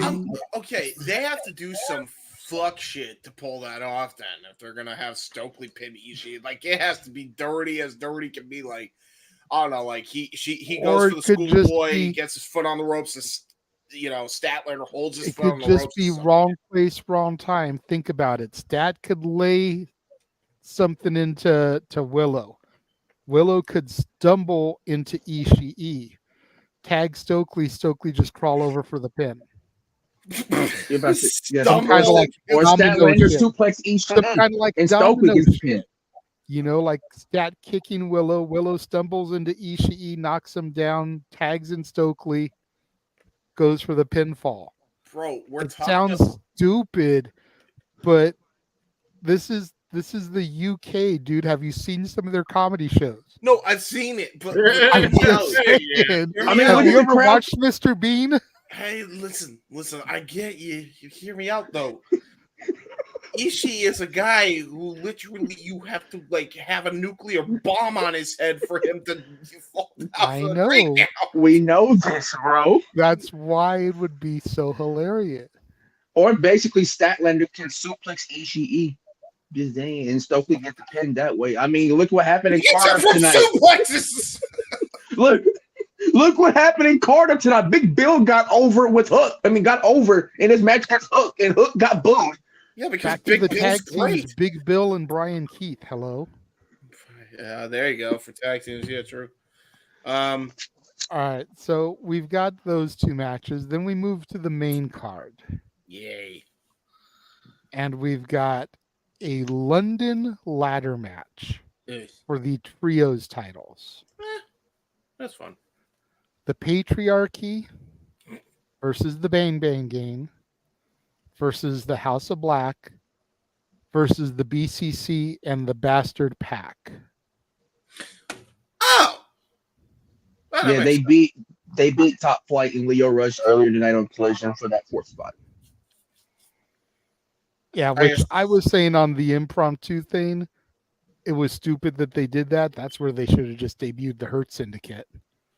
Had Lashley, MVP, and Shelton be that mystery team. Yeah. Yeah. Rather than throwing them in this gauntlet match that none of them are realistically going to win. throw him in this London Ladders match, and they could have walked out with the gold. Also, well, there is reports that MVP isn't totally healed yet. So even if that was the case, I mean, you have Leo Rush there. He's got history with Lashley, so there's ways to work around it. I hate these kiss ass title matches, like Philadelphia Street Fight, London Ladder. Like what the fuck is the difference? It's the ladder from any other ladder match. Stop doing that shit. All the ladders are going to be painted with the Union Jack on them. Yeah, absolutely. Probably, actually, I wouldn't doubt it. No. You know where it is? Instead of from the Home Depot, they come from Costco. So they should have called it the Costco ladder match. God damn you! You leave Costco alone, James. Hey, listen, it's better than calling it the wanker ladder match. First one to go up to the ladder and wank off wins. They've got the champions. Then again, basically what this is. Then again, we've got the triple threat match for the AEW tag titles: the Bucks versus FTR versus the Acclaimed. The London tag match, guys. The Casino Gauntlet. We've got a last chance match for the FTW title. If Hook loses, he can never challenge for the title as long as Jericho is champion. I kind of want him to lose so we can move on to bigger shit. My character stagnation. But here's the point I brought up to A-Train. Where does he go from here? I said inevitably. Is he going to go for the TNT title that the Scapegoat has? Mm-hmm. And depending on who you talk to, kind of deserves with the way he's evolved his character. Is he going to go versus Ospreay for the American Championship or MJF? No. Is he going to go against Okada? No. Mm-mm. So you lose the title that is your family legacy. You never can challenge for it again, and you're in catering. I mean, there's Ring of Honor, though. He can always go heel and end up joining the Jericho and then destroy the side later on. He could join the conglomeration. In my mind, the entire point of this was to get Hook a huge win in a huge place. And all in Wembley in front of $50,000 is that 50,000 people. $50,000. $50,000. Yeah, I was going to say, his salary? Shit. That's what I was saying. But in all seriousness, okay, let's not go like that. Freudian slip, but this is the way to get Hook over more than he's ever been in his life.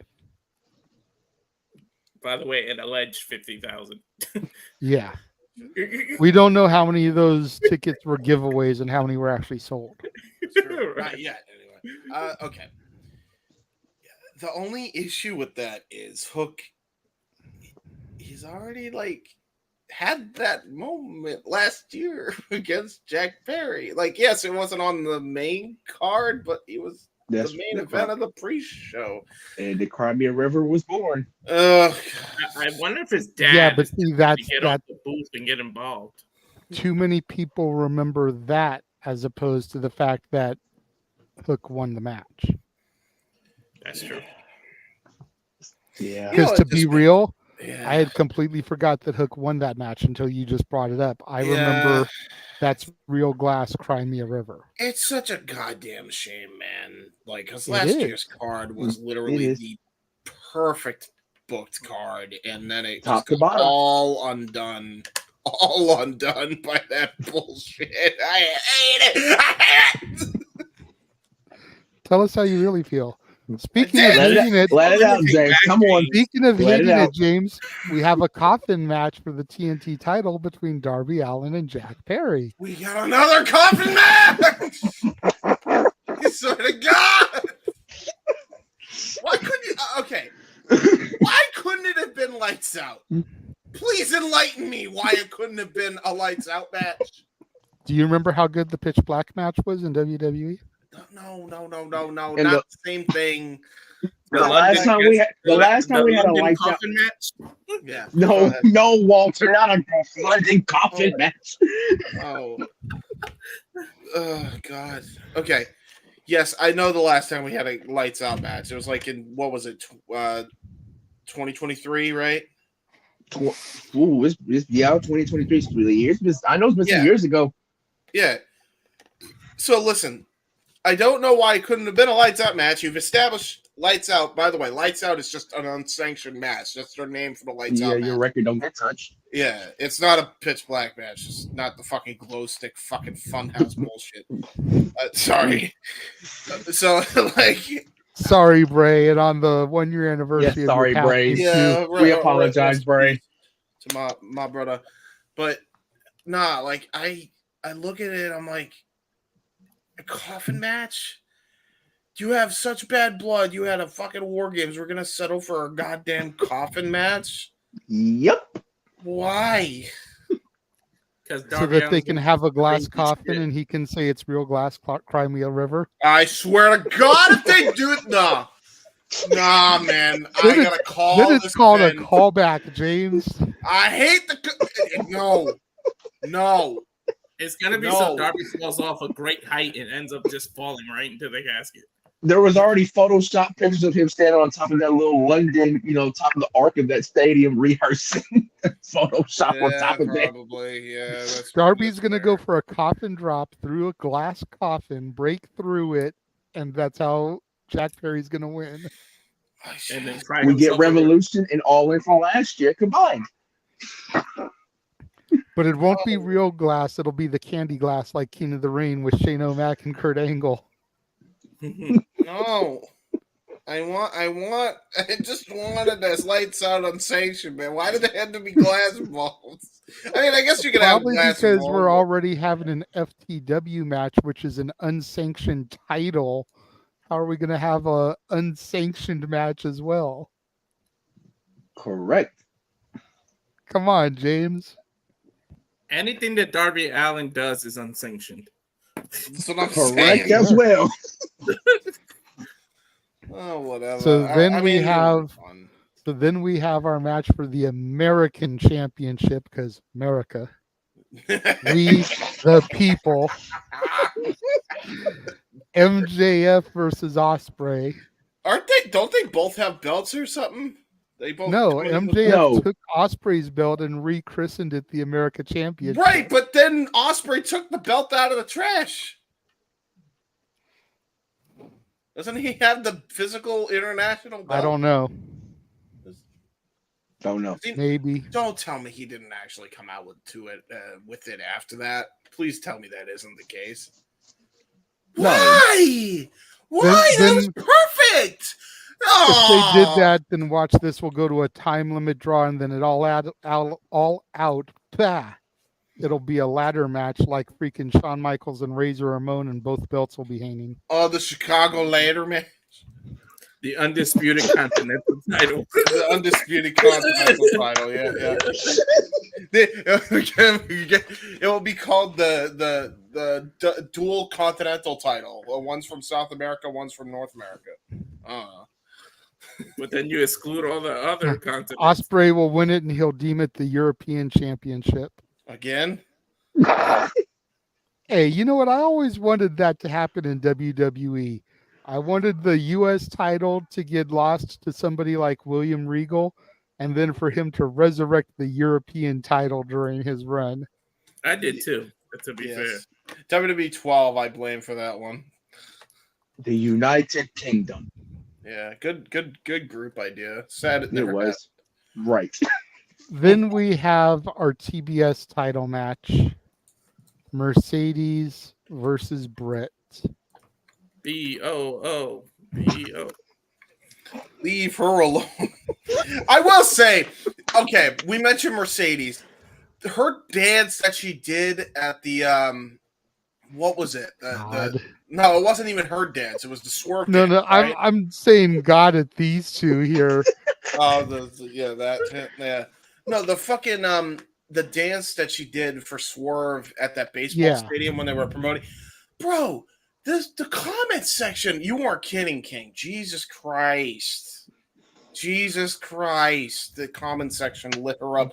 All she did was just dance. Like, I get people hate her, but fuck me. That's a bit because she dances like a Grand Theft Auto stripper. Holy. Holy shit! No, don't give me the visual, King. What the fuck are you doing? Go do a side by side of her stupid dance and go play GTA 5 and see if you can spot the difference. I had a conniption fit for a second, King. What are you doing to me? I'm gonna say this, and I apologize in advance.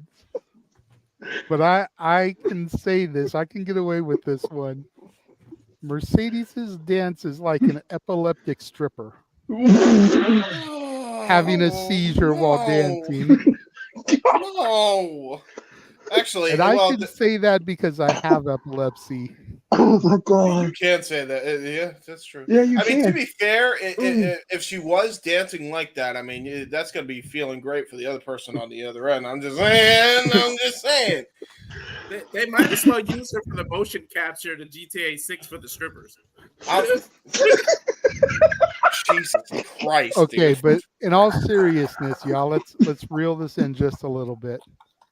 Something going back to that promo with Britt and Mercedes and the whole 1 of 4, 1 of 1 comment kind of got the wheels going. Yes. About Rebecca Quinn showing up. And what's crazy about that you touched on that, JJ, is that I follow Ruckus and Ruckus follows me back, the AEW music producer. He tweeted out 2 gifs of a person with red orange hair. Just red orange hair and no person? Like, is it one from the one from The Office, and the other one I think was from Muppet Sesame Street, like either one of those. Why did they show Muppets to fucking hype up Becky? What? I guess because of the color of her hair. I don't know. Show, Beaker. There will be no hatred on the Muppets on this. God damn it, I love the Muppets too much. No, I'm not hating on the Muppets. I'm just wondering, like, what the fuck, Beaker? So I'm guessing he's am I the only one that thinks that Drake looked like Sam the Eagle? God damn it. Oh my. Anyway, we gotta beep beep beep beep beep. Oh wow. Yes. Teleporting into the command center. All the way from Angel Grove High, Datilla in the house. Did we? Oh, I hope she didn't just come in after we did the whole Mercedes thing. I don't know what you guys are talking about. Okay, good. We're kind of going through the all-in card a little bit and giving our thoughts about it. Yeah. Not necessarily doing predictions because most of that has already been done by us, but just thoughts about some of the matches, what we're looking forward to. And we were talking about Britt and Mercedes. Oh, okay. And I mentioned the whole 1 of 4, 1 of 1 comment. And, ever since then, kind of got the wheels turning. Could Becky show up here on Sunday? And now there's 2 of 4. Would be a great place for her to make a debut. What's Becky Quinn doing in the Elite Zone? Yeah, and then she'll come out there and look at the seats and be like, I'm definitely not used to this. Right? Punk still takes those shots. He'll be looking at the hard camera and be like, it's great to see fans over here. I think he did that with WWE at one point, didn't he? Well, yeah, but taking a shot at AEW, he's been doing it since he came back. Again, it seems very like they're doing it on purpose, like some fuckery about to be afoot, man. Totally. There was one promo he came back and he was like, it's great to see all of you, and it's especially good to see you people, pointing to the hard cam side. Jesus. What if they were all imaginary people, though? What if they were like holograms and shit? It's the fucking the Thunderdome. Holograms. God damn it! It's hologram from AEW. It's hologram. Oh God, James. He cloned himself. He's You know everywhere. Noah's not Naruto. here, so someone's got to do it at least once. Damn it, James, you fucking idiot! There you go. Yeah. It's the extra people in Grand Theft Auto that walk around. Yeah. The NPCs. NPC characters. So, Datilla, what do you think about Britt in a Mercedes? Do you think there's a chance we could see Becky? Well, I haven't like the built towards Britt and Mercedes that much, honestly. It picked up a lot. It picked up this week, but I haven't really liked the built that much. I think there's a chance. Is it a high chance? I mean, never say never, you know? Right. So there's a chance for sure. Yeah, I'm for it. Damn it. Daniel's saying that Mercedes would make a great Rita Repulsa. Oh, Jesus. Oh, Jesus.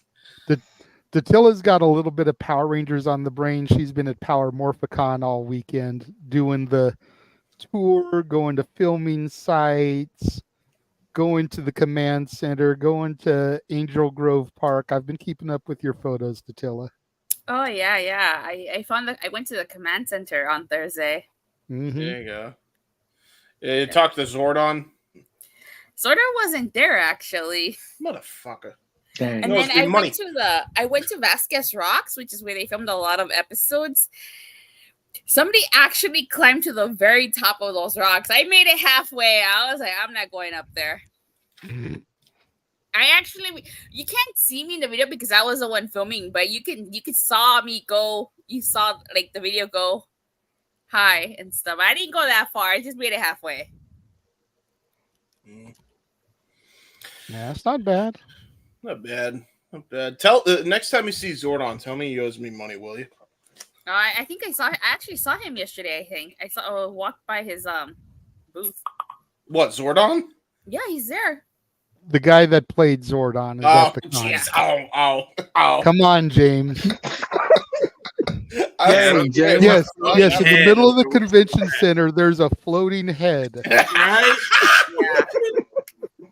To be honest, that'd be hilarious. I mean, with the way tech is these days, I wouldn't put it past them, but still. True. That would be funny. 26.2 miles outside parts unknown with the super chat. Datilla, are you going to the Joe Hendry signing? Are you going, JJ? I don't know. It's $100 for VIP. I mean, that's kind of costly for me right now. He went up. How much? That's how much it is? $100 for the VIP. And how much is the regular photo op? That's all that was available on the website. Was the VIP. Wow, I paid $40 at Rebellion to take a photo with him. He's getting that NXT. There are so many believers in Joe Hendry. The only person on this panel that doesn't believe in Joe Hendry is Keen A Train here. How dare you? I don't know if you've officially met him before, but Keen A Train, this is Datilla. This is Keen A Train. He's part of the ATW View crew with James and Noah. And this isn't A Train that got dropped on his head off in F5. This is different A Train, different guy. He's not going to come back. Thanks, James. Greatly appreciate that, bro. I mean, it's hard. You never know. Some people might not know the difference. So, kind of hard not to. But yeah. To answer your question for Toy, no, I want to, but that's not the only thing I'm doing in October. So we'll see. I just found out Sting's going to be at the LA Comic Con along with Amy Jo Johnson. So that's 100 each right there. God yeah, damn. Sting and the Pink Ranger. That's Sting with the Pink. Sting becomes the new Ranger. 300 if you throw in Johnny Young Bosch. So wait, I guess Sting would be the Black Ranger, right? Yeah, well, Sting would be the Crow no, Ranger. Johnny Young Bosch is going to be there. He was the Black Ranger after Yeah, Zach. he's the Black Ranger. Yeah. That was Adam. They realized that maybe making the black guy the Black Ranger was not culturally appropriate even then. So they put it on an Asian guy instead. Better than making him the yellow one. That's true. They had Girl as the Yellow Ranger. They did an interview about that. They didn't realize that was insensitive until like 10 episodes in. That's why when Walter and Twee left, they switched the races, and that's why since then we hadn't had an Asian Yellow Ranger up until Once and Always. Oh yeah, that's right. Is that the whole reason they switched the whole cast was because of that, or was there other reasons? There's a whole story behind that. I know Jason got into some issues. Billy the one who played Billy got bullied. And he was the longest one. He was on the most Power Rangers. Oh, God damn, poor guy. Well, it was between him and Tommy. David Yost, I think his name is. Yeah, David Yost. Mm. But anyways, so getting back to All In. Yes. Because we don't want to go too far down the rabbit hole of Power Rangers. Indeed. Oh, yeah, that's a whole different video. So after Mercedes and Britt is arguably my most anticipated match, and that's Mariah versus Tony. Mm-hmm. Timeless. The Glamour versus Timeless. Mm. And again, I'll cheap plug it again. I'll cheap plug it one more time during the shows. Check out my review of All About Eve tomorrow morning, 6 a.m. Pacific, 9 a.m. Eastern, ahead of All In's 0 hour. There you go. Because I watched and reviewed it, and it'll go live tomorrow. Sweetness. But ever since I was already hyped about this match, but ever since watching the movie, it took my level of excitement for this match to the next level. Amen. Seeing all the parallels. Mm. Mm. Daniel here thinks that Jamie will help Britt. That's definitely a possibility. Going back to the last match. If Britt didn't piss her off, apparently there's rumors that they don't like each other or something because Tony again doesn't know how to manage his locker room decorum. Sorry. But yeah, I'm looking forward to this. I know I'm going to get to see some of the show before I have to go to work. Hopefully this is a match that I can see before then. If not, I will definitely be watching All In back once I get home because like I said, my excitement level for this match is through the roof. I'm very excited. Mainly because this is the one match of the two main events for me that I could really see going either way. Mm. Even though I figure Mariah is going to win, I could see Tony picking it up by some fluke and there being some kind of run back stipulation at All Out. Maybe. But Brian versus Swerve, I feel that's Brian is winning that. No ifs, ands, or buts. Sure. Yeah, I think so too. And like I said on the impromptu, Punk Moxley trading title bullshit aside, Danielson's going to have the shortest reign of any AEW World Champion because he will lose it at Wrestle Dream. Yep. In front of his hometown, home crowd, family, fans. Yep. And that'll be his final match. Yep. Mm-hmm. And that would make his run 45 days, give or take. And I think the shortest run right now is 56 days. Yeah, Moxley. So, yep. Danielson will have the shortest reign in AEW history. Again, not counting the Punk Moxley stuff because there's a 3-day title reign in there. Mm-hmm. Yep. But let's just go around the horn here, and since she was late to the party, we'll start with Datilla. Out of the matches of All In, what match or two matches are you looking most forward to? Definitely Toni Storm versus Mariah May. That's the one match I'd say I probably am looking forward to the most. I really like the story. I'm familiar with All About Eve, so if it plays out that way, I kind of know how this is gonna go. Mm-hmm. I'm waiting to see if that's gonna be if we're gonna walk into Dynamite on Wednesday and have the ending of All About Eve kind of take shape. Yeah. And you can say it if you want to. I've already said it to the viewers and to the panel here in discussing why I'm so excited about it. But there's another fan there to repeat cycle. Yeah. Basically, there's another fan at the end of All About Eve that aims to take Eve's place. So I wonder who's going to take Mariah's place. So, and then another match I'm probably looking forward to. Yeah, I mean, even though I know Bryan Danielson is probably winning, Bryan Danielson versus Swerve Strickland, I think that's going to be a really great match. And then the third one would probably have to be MJF versus Will Ospreay. I think that's my most anticipated match just because of the freaking caliber of workers they are. Like, goddamn. Imagine that's where you debut Becky Lynch. Imagine she's the other fan. You just don't know it for a few weeks until it's revealed. Like it's under a hoodie or something. You could just leave it there. You don't really show her. And then a few weeks later, it's revealed that that's Rebecca Quinn. That would be really weird, though, because she's so established. Like, she's been around longer than Mariah May has. That's true. You would need somebody that's younger, or not necessarily like younger in age, but hasn't been wrestling as long as Mariah. That's true. Izzy Marino. Here we go. Get out of my fucking head, James. I was just about to say you would almost need somebody like Izzy. It's Izzy Marino. Here she comes. But if they were going to bring her in, I think it would be better suited to bring her in with Mercedes. Yeah, true. To have her go against Mercedes than to bring her in this aspect.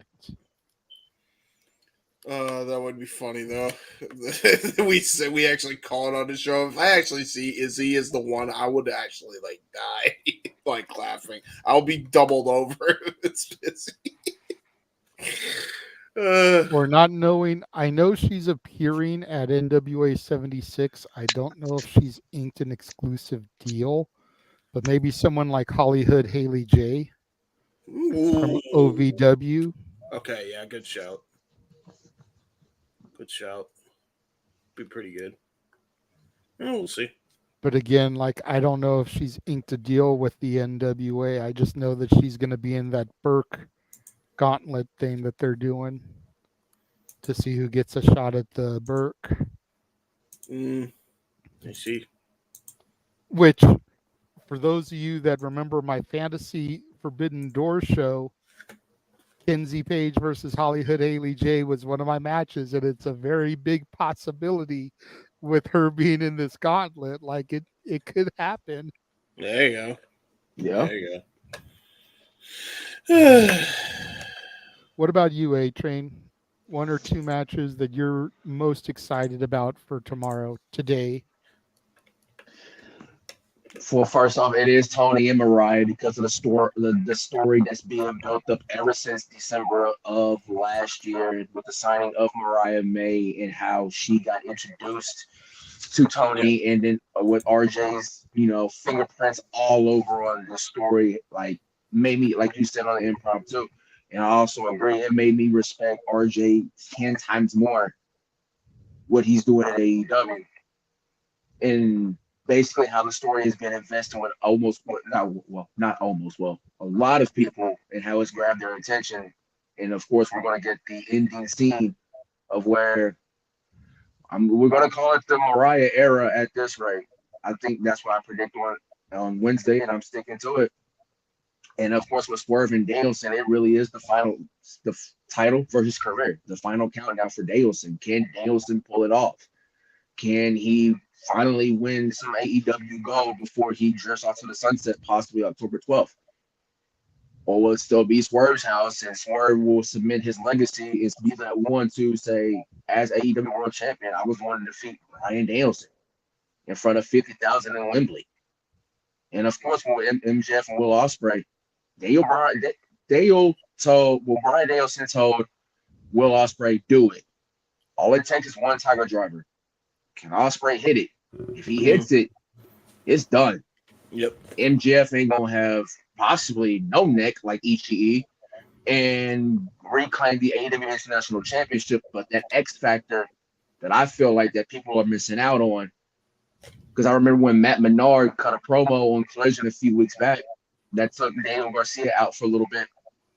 And I remember he was saying that when Daniel comes back, he will come back as Red Death to get his lick back on MJF. That is the X factor. If Daniel Garcia shows up and Will Ospreay gets that Tiger Driver, Will Ospreay will reclaim the international championship. Yep. Okay. Either Before or. we move on to James, joining the fray now, fresh home from work at Wally World, the Stat Boy is in the house. Hello, my internet family. What is going on, good sir? Stat Boy, this is Keen A-Train. A-Train, this is my brother from another mother, Stat Boy Mike. A-Train is part of the ATW crew along with James and Noah. Nice to meet you, brother. Welcome aboard. Nice to meet you. James, what are you looking forward to for All In? Definitely Ospreay MJF all day, hands down. It's got to be that. I love just those two are actually going to have a program with each other, regardless of how it goes. Like I've been calling it that they are the two best mic talkers, the two best wrestlers in the world, 1A, 1B, and you know we got that awesome, epic freaking match on Dynamite. Now we're going to get this match. I think they're going to outdo what they did on television. I think they're going to outdo it here on pay-per-view. I'm just waiting to see how they go about it. I feel either Ospreay hits the Tiger Driver or Daniel Garcia distracts MJF and then MJF hits the Tiger Driver. One of the two things is going to happen. That's definitely going to be the X factor there. So we'll see what happens. Okay. Walter? Well, the main event, obviously. And since everybody already said Tony Storms, I'll say the Casino Gauntlet match because I want to see what surprises actually happen, who debuts, and who comes out on top. I think that's the biggest impact on future of AEW because if you do the right thing with the surprises and the debuts, you can really kick off somebody's career. So I'm really looking forward to that Casino Gauntlet match to see who's in it. That's fair. That's fair. Mikey, I know you don't really watch AEW. Are you familiar with the card at all for All In? Is there anything you're like looking forward to or not really? All I know is MJF is going to do his job and put on a hell of a show no matter what the odds are. You know, he'll definitely be true to the name of the show. He will go all in and he will come out on top. He will put on a show. He will piss a few people off like he always does. That's who MJF is, you know. I mean, he never fails to not put on a good show. I mean, he's the hottest thing right now. Well, one of the top hottest things is still. Do you know he's fighting? Do you know he's wrestling Will Ospreay? Oh yeah. I'm aware of that. I mean, that match is that's an epic match from what I'm hearing in the trades and everything, and all the stories and what's going on social media. Look, just because I'm not in the sports bar right now, that doesn't mean I don't know what's going on. And that was the main reason why I wanted to come into here, guys. I wanted to let you guys know I'm doing okay. I'm still involved as best I can. I gotta step back a little bit. But hey, I still follow up with you guys. You're still my family. I'm still going to pop in once in a while. It's all good. And I have a new brother now, just like that. That's you, King A-Train. Welcome to the family, brother. You're getting a great introduction to this crazy family that you're part of now. And I welcome you with open arms as my brother. And I'd love to work with you and collaborate with you in the future. Who knows? But yeah, you know, just because, you know, things happen and all that stuff, hey, I still got ears. They still work. I still got eyes. I can still see. My voice may sound like crap right now thanks to these doggone stinking allergies that have hit me like crazy. So, but hey, I still know what's going on. And luckily I still got my brain. So, hey. That's true.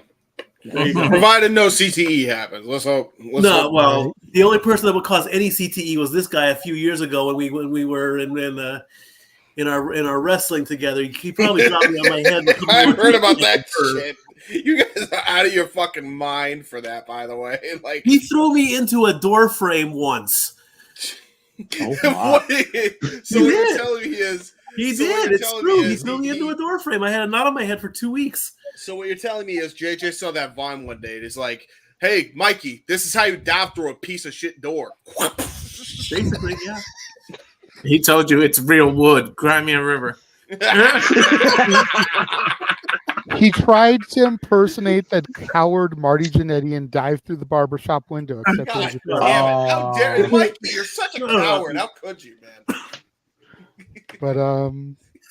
But yeah, I mean, for me, like I said, it's Swerve, it's Brian, it's Tony, it's Mariah. To a lesser extent, it's even Mercedes and Britt, just because I'm such a big supporter of women's wrestling. Yeah. I can't stand Mercedes, but I want to see Britt beat the shit out of her. So kind of looking forward to it for that aspect. What I think would be great is I think back to last year's Wembley, and I think back to, Jericho kind of doing the Queen intro and the Ayo. I think back to, him performing Judas and Saraya getting Queen, We Will Rock You and all that stuff. I don't know what the odds on something like this would be of happening. And Statboy can't even look this up. It's too far a shot, I think. But I would love to see Run DMC do like a version of Run's house for Swerve, but have it be Swerve's house. Oh yeah, that would be awesome. And then it could go into Big Pressure. Yeah, be pretty but good. Just have Run and DMC out there doing, like the first verse of Run's house, and then when it gets to the chorus, whose house? Swerve's house. I said, whose house? Swerve's house. And then you have Europe lead out frickin' Danielson. They perform Final Countdown. That would be nuts. Dude, I don't know if they could actually get Europe there to perform him out. And if they did, that would have to be his farewell. Oh, that's fair. But just to get the rights to have Europe's Final Countdown playing over the speakers at Wembley Stadium in Europe. Like that in and of itself is a moment, but I'd love to see that for Swerve.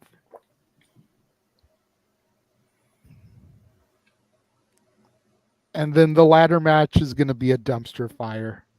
Ladder matches are always those car wrecks that you really can't, you don't want to watch, but you can't turn away. Gonna go crazy. The fact that Christian is in a ladder match at like 50 years old. The ring general probably of that fucking carnage. Yep. I trust Christian. I do. He has the whole patriarchy gimmick, the whole taking children under his wing. Man, I took my little daughter to go meet Christian. I trust Christian back in the day. That was before the gimmick. There's a picture of me, like 2-year-old Natalie and Christian. So who's the father of the year? That's a genuine question. That's the concern. You might think it's him. I trust Christian too, but my worry is that I don't trust him because of his, the brain damage. That's what I'm worried about. I bet you Christian is only going to take necessary bumps. Yeah. You're not going to see him taking some stupid ass, Jeff Hardy getting speared off the top of the ladder by dangling from a belt type of shit. They all were stupid. Every last one of them in those TLC matches were stupid. Edge literally got a broken tibia from doing an elbow drop from the top of a cage. What do you mean he's going to take necessary bumps? My point is, if you think about some of the bumps in those old ladder and TLC matches, and specifically the ones that Jeff would take over any of the others, Christian is going to be smart about a high spot. I don't know, man. Edge even admitted he got caught up with the adrenaline for a minute, and then he realized what he was doing was like, nope. Christian, if he gets to that point, if he's feeling it and the adrenaline's kicking in, he'll commit to the bump. And as a result, he probably won't kill himself trying to do it. That's the hope. Christian has always been smart about that stuff.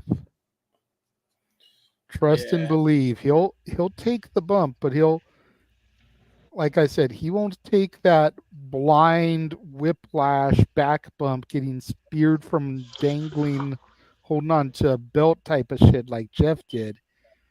He'll take a calculated bump. Nick Wayne is going to take the sick bumps.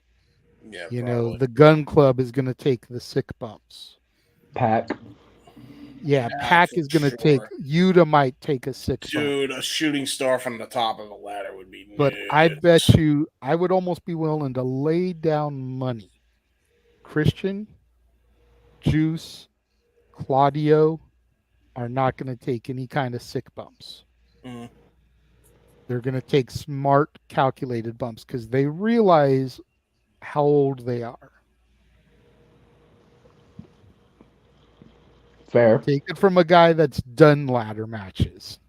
Still waiting. I don't know, man. I feel like Christian might do something crazy. It's a ladder match. Keep in mind.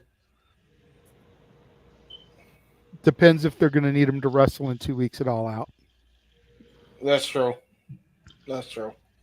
If he doesn't have to wrestle again, big match till Wrestle Dream, maybe he will. If they're going to need him to defend the trios titles again in 2 weeks, probably not. Yeah, probably. That's what you got to look at. Is All Out is literally 2 weeks away. We'll see there.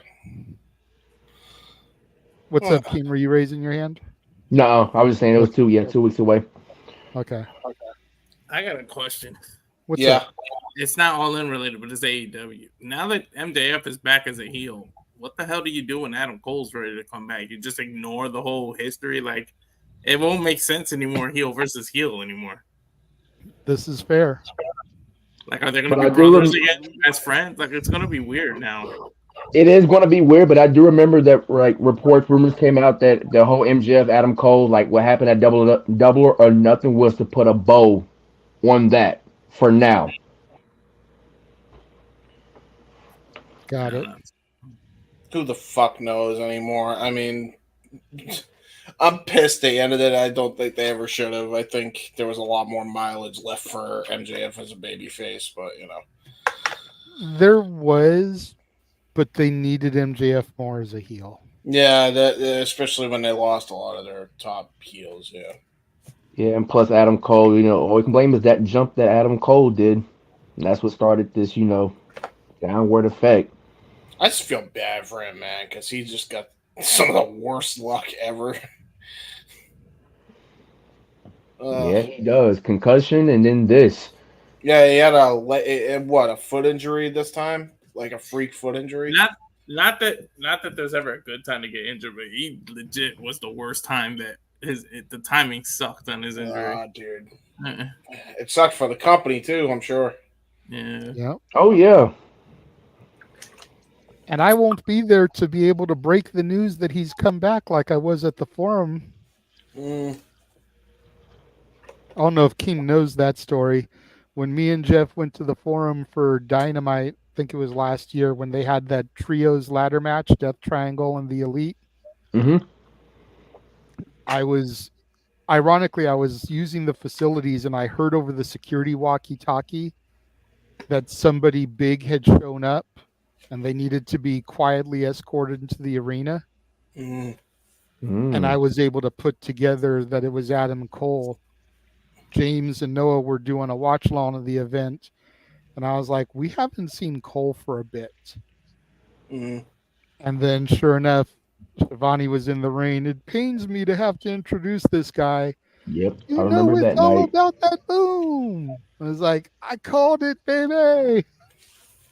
They're probably gonna make him best friends again. I mean, who knows? Maybe I don't think not. so. Not the way they've got the Undisputed Kingdom running. Yeah, Like the Undisputed Kingdom. even though that's on its last legs, I don't think they would put them back together. Who the hell knows, man? They ruined that shit for sure. Anyway, who else was? That's everybody. We all gave our thoughts. We've talked about the stuff that I wanted to talk about. We've addressed the super chats. Yeah. So if there's no other super chat comments, then we can just do shills real quick. Everyone can tell the people at home where they can find them so they can follow them on social, and we can get out of here. I will say, I don't even know. Did Mikey have anything else to talk about? Because I feel like there was a whole thing that Mikey wanted to discuss. I forget now. He basically said his thing, I think. I basically did. I just want to let everybody know that I'm doing okay. My allergies are acting up. I feel like garbage, but other than that, I'm working, trying to get the car back together. The reason I have ducks in my hand, it's Jeep invasion out here in Sevier County. So ducks and Jeeps, look it up. Oh yeah, yeah, because that was last year too. I forgot. Yeah, dude, these are Dory's. She got these today, and I'm doing a live reveal. She threw the ducks at me, but I'm just want to let everybody know that I'm doing okay. And just because, like I said, just because Sports Bar is taking a break, all still good in the stat world. So I'm looking possibly to. I still want to do the World Series watch along in October if that's still a possibility, and just stay in tune to social media and stuff. And I'll pop in here, and I'll still pop in on Simply Predicting when the schedule allows it. Hey, I'm going to be being kept busy for a while, but I'm good. That's all. Dude, I remember last year the ducks all over the road was absurd. Like, for those who don't know what the hell goes down on Tennessee, we got a first-hand experience. Literally all those rubber ducks were on the road, and they were like running over ducks. Yeah, it's a thing. It's ducks and Jeeps. So ducks and Jeeps. I drive a Jeep. Yeah, we don't even drive Jeeps, and we have ducks in our cars. Well, it's amazing. Ducks, Jeeps, and whatever you can get your hands on. Daniel did bring up in the comments about his thing about Shane McMahon, which I did forget to go back to. Yes. Oh. Do we think it's possible Shane McMahon will be at All In tomorrow? I mean, I guess anything is possible. We did kind of touch on Shane earlier. Yeah. Because we were even talking about Naughty by Nature making him another song. Yeah. But I don't know. If I were gonna bring Shane out, I think I would want to do that on a Dynamite as opposed to a pay-per-view that people have to pay to see. Because I think that it would help pop the rating. I agree, but I think you need the news that Shane's in AEW for it to pop a rating in this case. I think you do need him to appear first and make it official first, and then it will pop the rating. I don't think you can do that as a surprise. Well, how about you tease it and say, I got a big announcement, actually have a fucking big announcement instead of, it being always bullshit announcements that you do. Mm-hmm. That's what I'm saying. I feel like enough coverage is on the media scrums that if Tony Khan, once the talent has done their shtick and Tony Khan's just talking to the media, if Tony made a statement about, it's a exciting time at AEW, we've just negotiated a deal with a huge name who's going to make their debut on Dynamite this Wednesday. Matter of fact, they're going to open the show, so you guys want to make sure that you tune in for that. That way you get some of that carryover from the lead-in. I don't think You've that got works. I think it does, though. If you're teasing Right. a huge name debut at the start of the show, people won't turn away. They'll at least leave it there for the opening to see what it is. You start the show off with Shivani in the ring, and that's how you bring out Shane O'Mac. I agree. If it was anybody else other than Tony Khan making the announcement, to say that, because the problem is Tony Khan has made like how many big announcements now that have all followed diminishing returns. Remember that whole announcing spree when Punk was gone, and he just big announcements. Oh, they dropped for some reason. Say you got a big announcement and actually let it be a big announcement. Dude, but he hasn't had an announcement for a while, so it would. He hasn't. He's kind of toned down from the announcements for a while. So glad.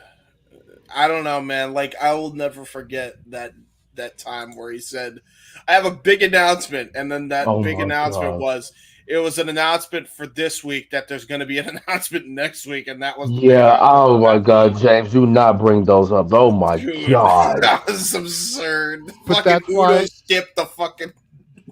That's why I'm saying don't say it as it's a big announcement. Just come right out and say we have a huge signing that we just put pen to paper to prior to coming here to the UK for the Dynamite and for All In.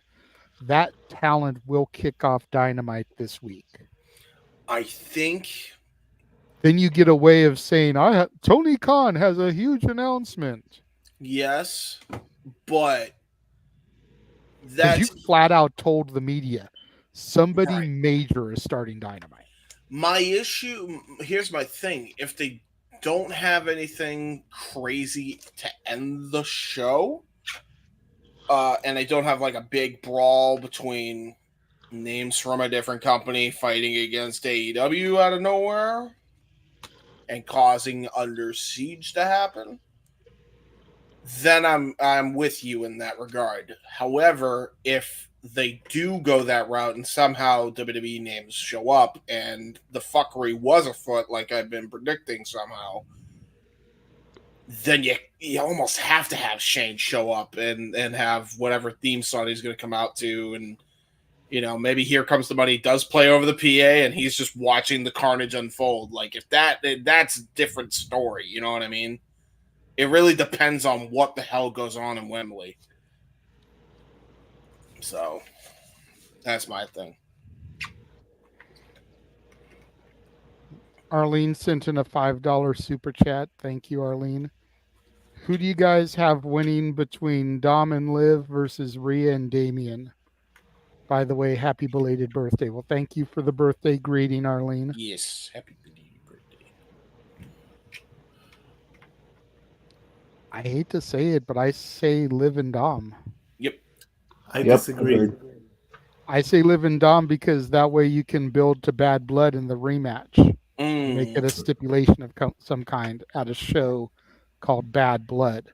Because there's definitely bad blood between Dom, Liv, and Rhea. And Damien. Damien a little bit less. There's definitely bad blood there, but when you factor in the love triangle, there's more between the three than there is the four. Plus, I think there's more bad blood between Finn and Damien than there really is between Dom and Damien. I still think Dominic made a mistake. Should have done what Tommy Dreamer did with Kimona and Beulah. I'm just saying. I'm hardcore. I'll take them both. That's what I'm saying, man. I know what you're talking about. Okay, Mikey, why do you say Rhea and Damien when the follow-up pay-per-view is literally called Bad Blood? Because let the bad blood come from Dom and Liv after they lose. They'll be a little more on the evil side because they're the heels. So I'm thinking, I mean, even though, Rhea and Damian are dark and Judgment Day previous, they have a good side to them. Let the bad they're come the from, baby faces in this story. Yeah, let the bad come from Dom and Liv. It'll play out more. Give them a not a cheap victory, but a smart victory to really tick off Liv and Dom. I don't think Liv and Dom will care though if the other team wins. Once the baby faces win, there's no point in continuing the story. But if the heels get the victory, then the baby faces are gonna want to get their comeuppance. I say if you want to make them as evil as possible, make them really mad and have them win. I see. I kind of see where Mikey's going. Like, I see where he's coming from, but I don't think it makes sense from a logical perspective.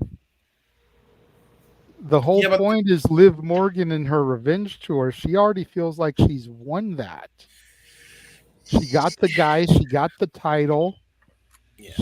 She got defeated Rhea in the rematch. Yeah. She took over Judgment Day. Yeah, she's taken over Judgment Day. She's got nothing left to prove. So if she still wins this because of outside interference, whether it's Finn or JD or what Carlito, then come the next match, we do Hell in a Cell tag team. We're probably already going to have the one Hell in a Cell anyways, do 2 Hell in a Cells. That way Judgment Day can't get in the cell, supposedly. Oh, they'll get in. They'll find a way. And everybody usually does, but that'll be the attempt there is the cell to keep Judgment Day out. And then Pierce can even do if anyone from the Judgment Day gets into the cell, they'll be suspended. Put some kind of law on the line. Man, I think Rey Mysterio must be confused with everything going on. He probably doesn't know who to root for. Right? He's probably like, well, my son was kind of a dick, but now Liv is also being a dick. And yeah, I'm with JJ though. You can't have the faces win the first, because then it's like, all right, where do we go from here? Like it's like using the whole dozen of eggs to make your omelet. You don't really need all 12, dude. I mean, all 12 would be a nice omelet, though. I'm just saying. Unless you're feeding multiple people. I am multiple people. Because I'm fat. Plus, I don't know. Has there ever been a mixed tag team Hell in a Cell match? I don't think so. There has. I don't think so. No, it would be a first. So that's just my thoughts. Anybody else have a thought on it? No, but I am hungry though. After I just you made a comment about the whole all 12 omelet comment. Now I'm hungry, man. I want food. Well, that's okay, James, because we'll go ahead. We'll start getting to the shills here. Stat Boy, thank you for popping in late as you were. Go ahead and tell people where you can be found. I don't have any of the old graphics. It's kind of simple, so. That's okay. Follow me on social media on the Twitter at LVStatKid1977. Follow me on Instagram at StatBoy13. That's where the majority of stats will go until I come back into the sports bar, I guess, in some capacity or another. But more than likely, stats as they happen, championships, they'll all go up on social media there. And like I said, I'll pop up on open mic night and simply predicting, watch alongs if I get the day off. Looking forward towards the World Series in October. And, week 1 is just 2 weeks away. The Lions beat the Steelers today. There you go. Great way to start the preseason off. This is the Lions season. I will say it right now. If the Lions do not go to the Super Bowl this year, I'm done I'll jump off their bandwagon so fast. I love you all, Internet family. Thank you for allowing me to come in. The Stat Boy out. All right. Datilla? You can follow me on Twitter at @Tatilla_. Talk all things wrestling, WWE, AEW, TNA. I go live every Monday, Wednesday, Friday, occasional Saturdays and Sundays. For all things TNA, you can check me out on Body Slam every Thursday. And I know it's all in weekend, but if you're a big Power Rangers fan, it is Power Morphicon weekend. I am covering Power Morphicon I actually uploaded 3 shorts. One was Walter Jones talking about what it felt like to return to Power Rangers after being away. Jason Fawn talking about working with JDF in Legend of the White Dragon, and of course the Cosmic Fury Rangers morphing. So if you want to see that, check out my channel. Okay, and I have to ask you, give you a little bit of hard time. Have you been watching NXT more regularly with all the Joe Hendry sightings? No. I thought you believed in him. I do believe in Joe Hendry, but that doesn't mean I'm going to watch NXT. He's literally the number 1 contender for the NXT title. How could you? I know he is. I know he is. I know he's the number 1 contender. I know he's going to face Ethan Page at No Mercy. I have my thoughts about that. That's fair.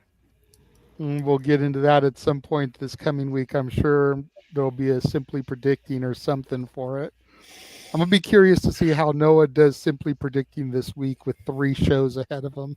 Mm-hmm. TNA Emergence, Bash in Berlin, and No Mercy. I just figured I'd ask, see if you're watching a little bit more regularly with as much as he's been on the TV. Nope. Still not watching regularly. It's going to take a lot more to get me to watch NXT regularly. What if he becomes champion? What if he beats Ethan Page? As much as I would love for that to happen, I don't think it's going to happen. But if he does, would you watch it? I still wouldn't watch NXT. Maybe if Joe Hendry becomes NXT champion, she still won't watch it regularly. I'll do it. I feel like Dattila just wants her Tuesdays, brother. Right? That's all it is.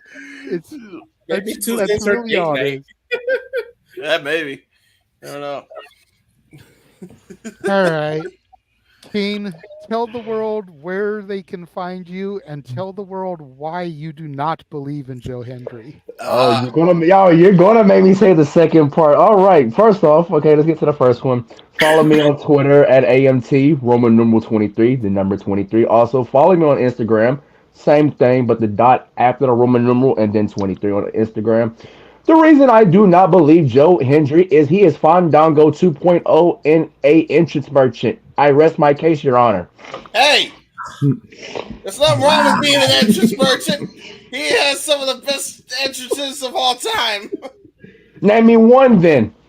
Foo Fighters entrance, ICW. Shit rules. I can name you another one. Just let me think. There's also the Joe Hendry took his job. Hendry took his job. The one way Drew Mack and Drew Galloway too. Yeah. Oh, the Drew Galloway one was hilarious. The Joseph Connors one from WCPW, that was funny. I can keep going. Please don't. Joe Hendry is the Weird Al of wrestling entrances. Yeah, man. Joe Hendry's the next Jim Johnson. That much is for true. Wait, what do you mean? I mean, Go ahead. My 6-year-old son walks around going, "You are banned from diving." So if my son starts singing that, I know it's addicting. It's true. I'm just saying. And he's popular on social media. My friend Matt knows who the fuck Joe Hendry is because he's all over TikTok now. So there is that. What? James, go ahead and tell people where they can find you. Yes. You can find me on the socials on YouTube, Twitter, and now Instagram at jhebertside95 and also on Facebook at James Heb Hebert. I do really cool and dumb things on the internet. Yeah, so go and check out my 2 J Hebert Side of Things podcasts that will be releasing. The next one will be before the All-In Watch-Along tomorrow, 9:45 EST. That will be covering my time on Shopping the Point, covering YouTube drama stuff, including my buddy Tommy C not getting fucking paid by Daniel Keem. Fuck him. That's all I'll say there. And then if you want to check out the recent one, I did an all-in retrospective for 1 year, how I feel. So if you want to know how I feel and if my shit has changed on my casual viewing of pro wrestling. Go check that out. Spoiler, it doesn't, but check it out anyway. Give me the views and likes and comments. It helps. I watched it today. It helps the algorithm. So go check that out. My Gary Hebert hockey documentary. Part 1 is coming out. It's actually done. Part 1, believe it or not, he's done. He's ready. It's there. When does it drop? It drops either tomorrow or Monday. We're gonna see what happens there. But if anybody wants to see preview of the shows, it's like fully done. But yeah, that's pretty much it. Go check out the trailers on www.garyhebert.com. There you go. All right, Walter. You can follow me on X at Walter Alex Cruz. The at Rage of Wrestling YouTube channel. We are doing the watch along for All In tomorrow, including the 0 hour. So that'll be 10:30 Eastern, which is 7:30 Pacific. Sorry, JJ. I probably will be sleeping until about 9, but as soon as I wake up, I'll start watching. Sorry, West Coasters. It's not my fault. Blame Tony and Book in London. WWE does the same thing, so I can't be pissed at just Tony. Yeah. It's going to happen next week in Berlin, too. So Exactly. Thank God Emergence and No Mercy are here stateside. And those are the two I'll actually be home for. Exactly. So just tune in for that and more content on the Rage of Wrestling YouTube channel. And that's it for me. There you go. And as far as I go, you can find me on Instagram at the Renegade JJ Williams and on Twitter at ROWJJ Williams. YouTube, of course, it's Casa D18 Studios for my channel. Aside from the Saturday Shenanigans here and the watch-alongs, which will stream on my channel as well, For the Love of Wrestling will return starting Monday, September 2nd. 30 minutes after Raw goes off the air. I will be doing it West Coast time, but I have the East Coast feed. So it'll be about 8:30 Pacific, 11:30 Eastern that I'll be going live for Raw. NXT, same thing, East Coast feed. Dynamite, East Coast feed. TNA, East Coast feed. SmackDown, East Coast feed. Got East Coast feeds for everything, so it'll be about a half hour after they go off the air. The only time I won't be broadcasting is if I work BJ's that night. I'm not going to worry about doing it if I have to watch the West Coast feed of the show, because at that point it's like 2 a.m. East Coast time and I'm trying to go live, and that just isn't worth it to get that little of an audience. So yeah. But that'll be coming back then. And then as far as the rest of the stuff on my channel, complete revamp overhaul beginning January 1st. I've been watching movies to bring back Renegade's reviews. I've been getting some brand new music content shows that I'm going to be debuting. I've got 4 music shows that are going to be starting on the channel. One called Albumversaries, where I review an album on the anniversary of its release. You know, celebrating the 30th, the 25th, the 10th, etc. anniversary of an album. I've got a show called Deep Cuts about songs that weren't singles, just a deep cut on the album. I've got a show called Forbidden Gems, or not Forbidden, excuse me, Forgotten Gems, which is a little bit more hip-hop oriented, but it's open to all genres. Just songs that were popular, songs that were hits, but just for whatever reason, don't get talked about that much anymore. They've long been forgotten. Prime example, I see your hand, Mikey. Prime example, the first episode I'm going to debut is Crisscross's Live and Die for Hip Hop. Released as a single back in '96, last single they put out as a group. People don't talk about it no more. But it had JD's first appearance as a rapper on a track. DeBrad, it had Aaliyah during her transition period before she hooked up with Timbaland and Missy. So a lot of different little intricacies to discuss there. And then I'm going to do a show called This is the Remix, where I highlight different popular remixes. Yes, Mikey, I saw your hand. I was going to ask, are you going to do like one-hit wonders as well? Possibly. I mean, if their songs have been forgotten, then possibly. But there's some one-hit wonders that are talked about more than artists that had multiple hits. You know, in some of their songs. You know what I mean? So kick ass.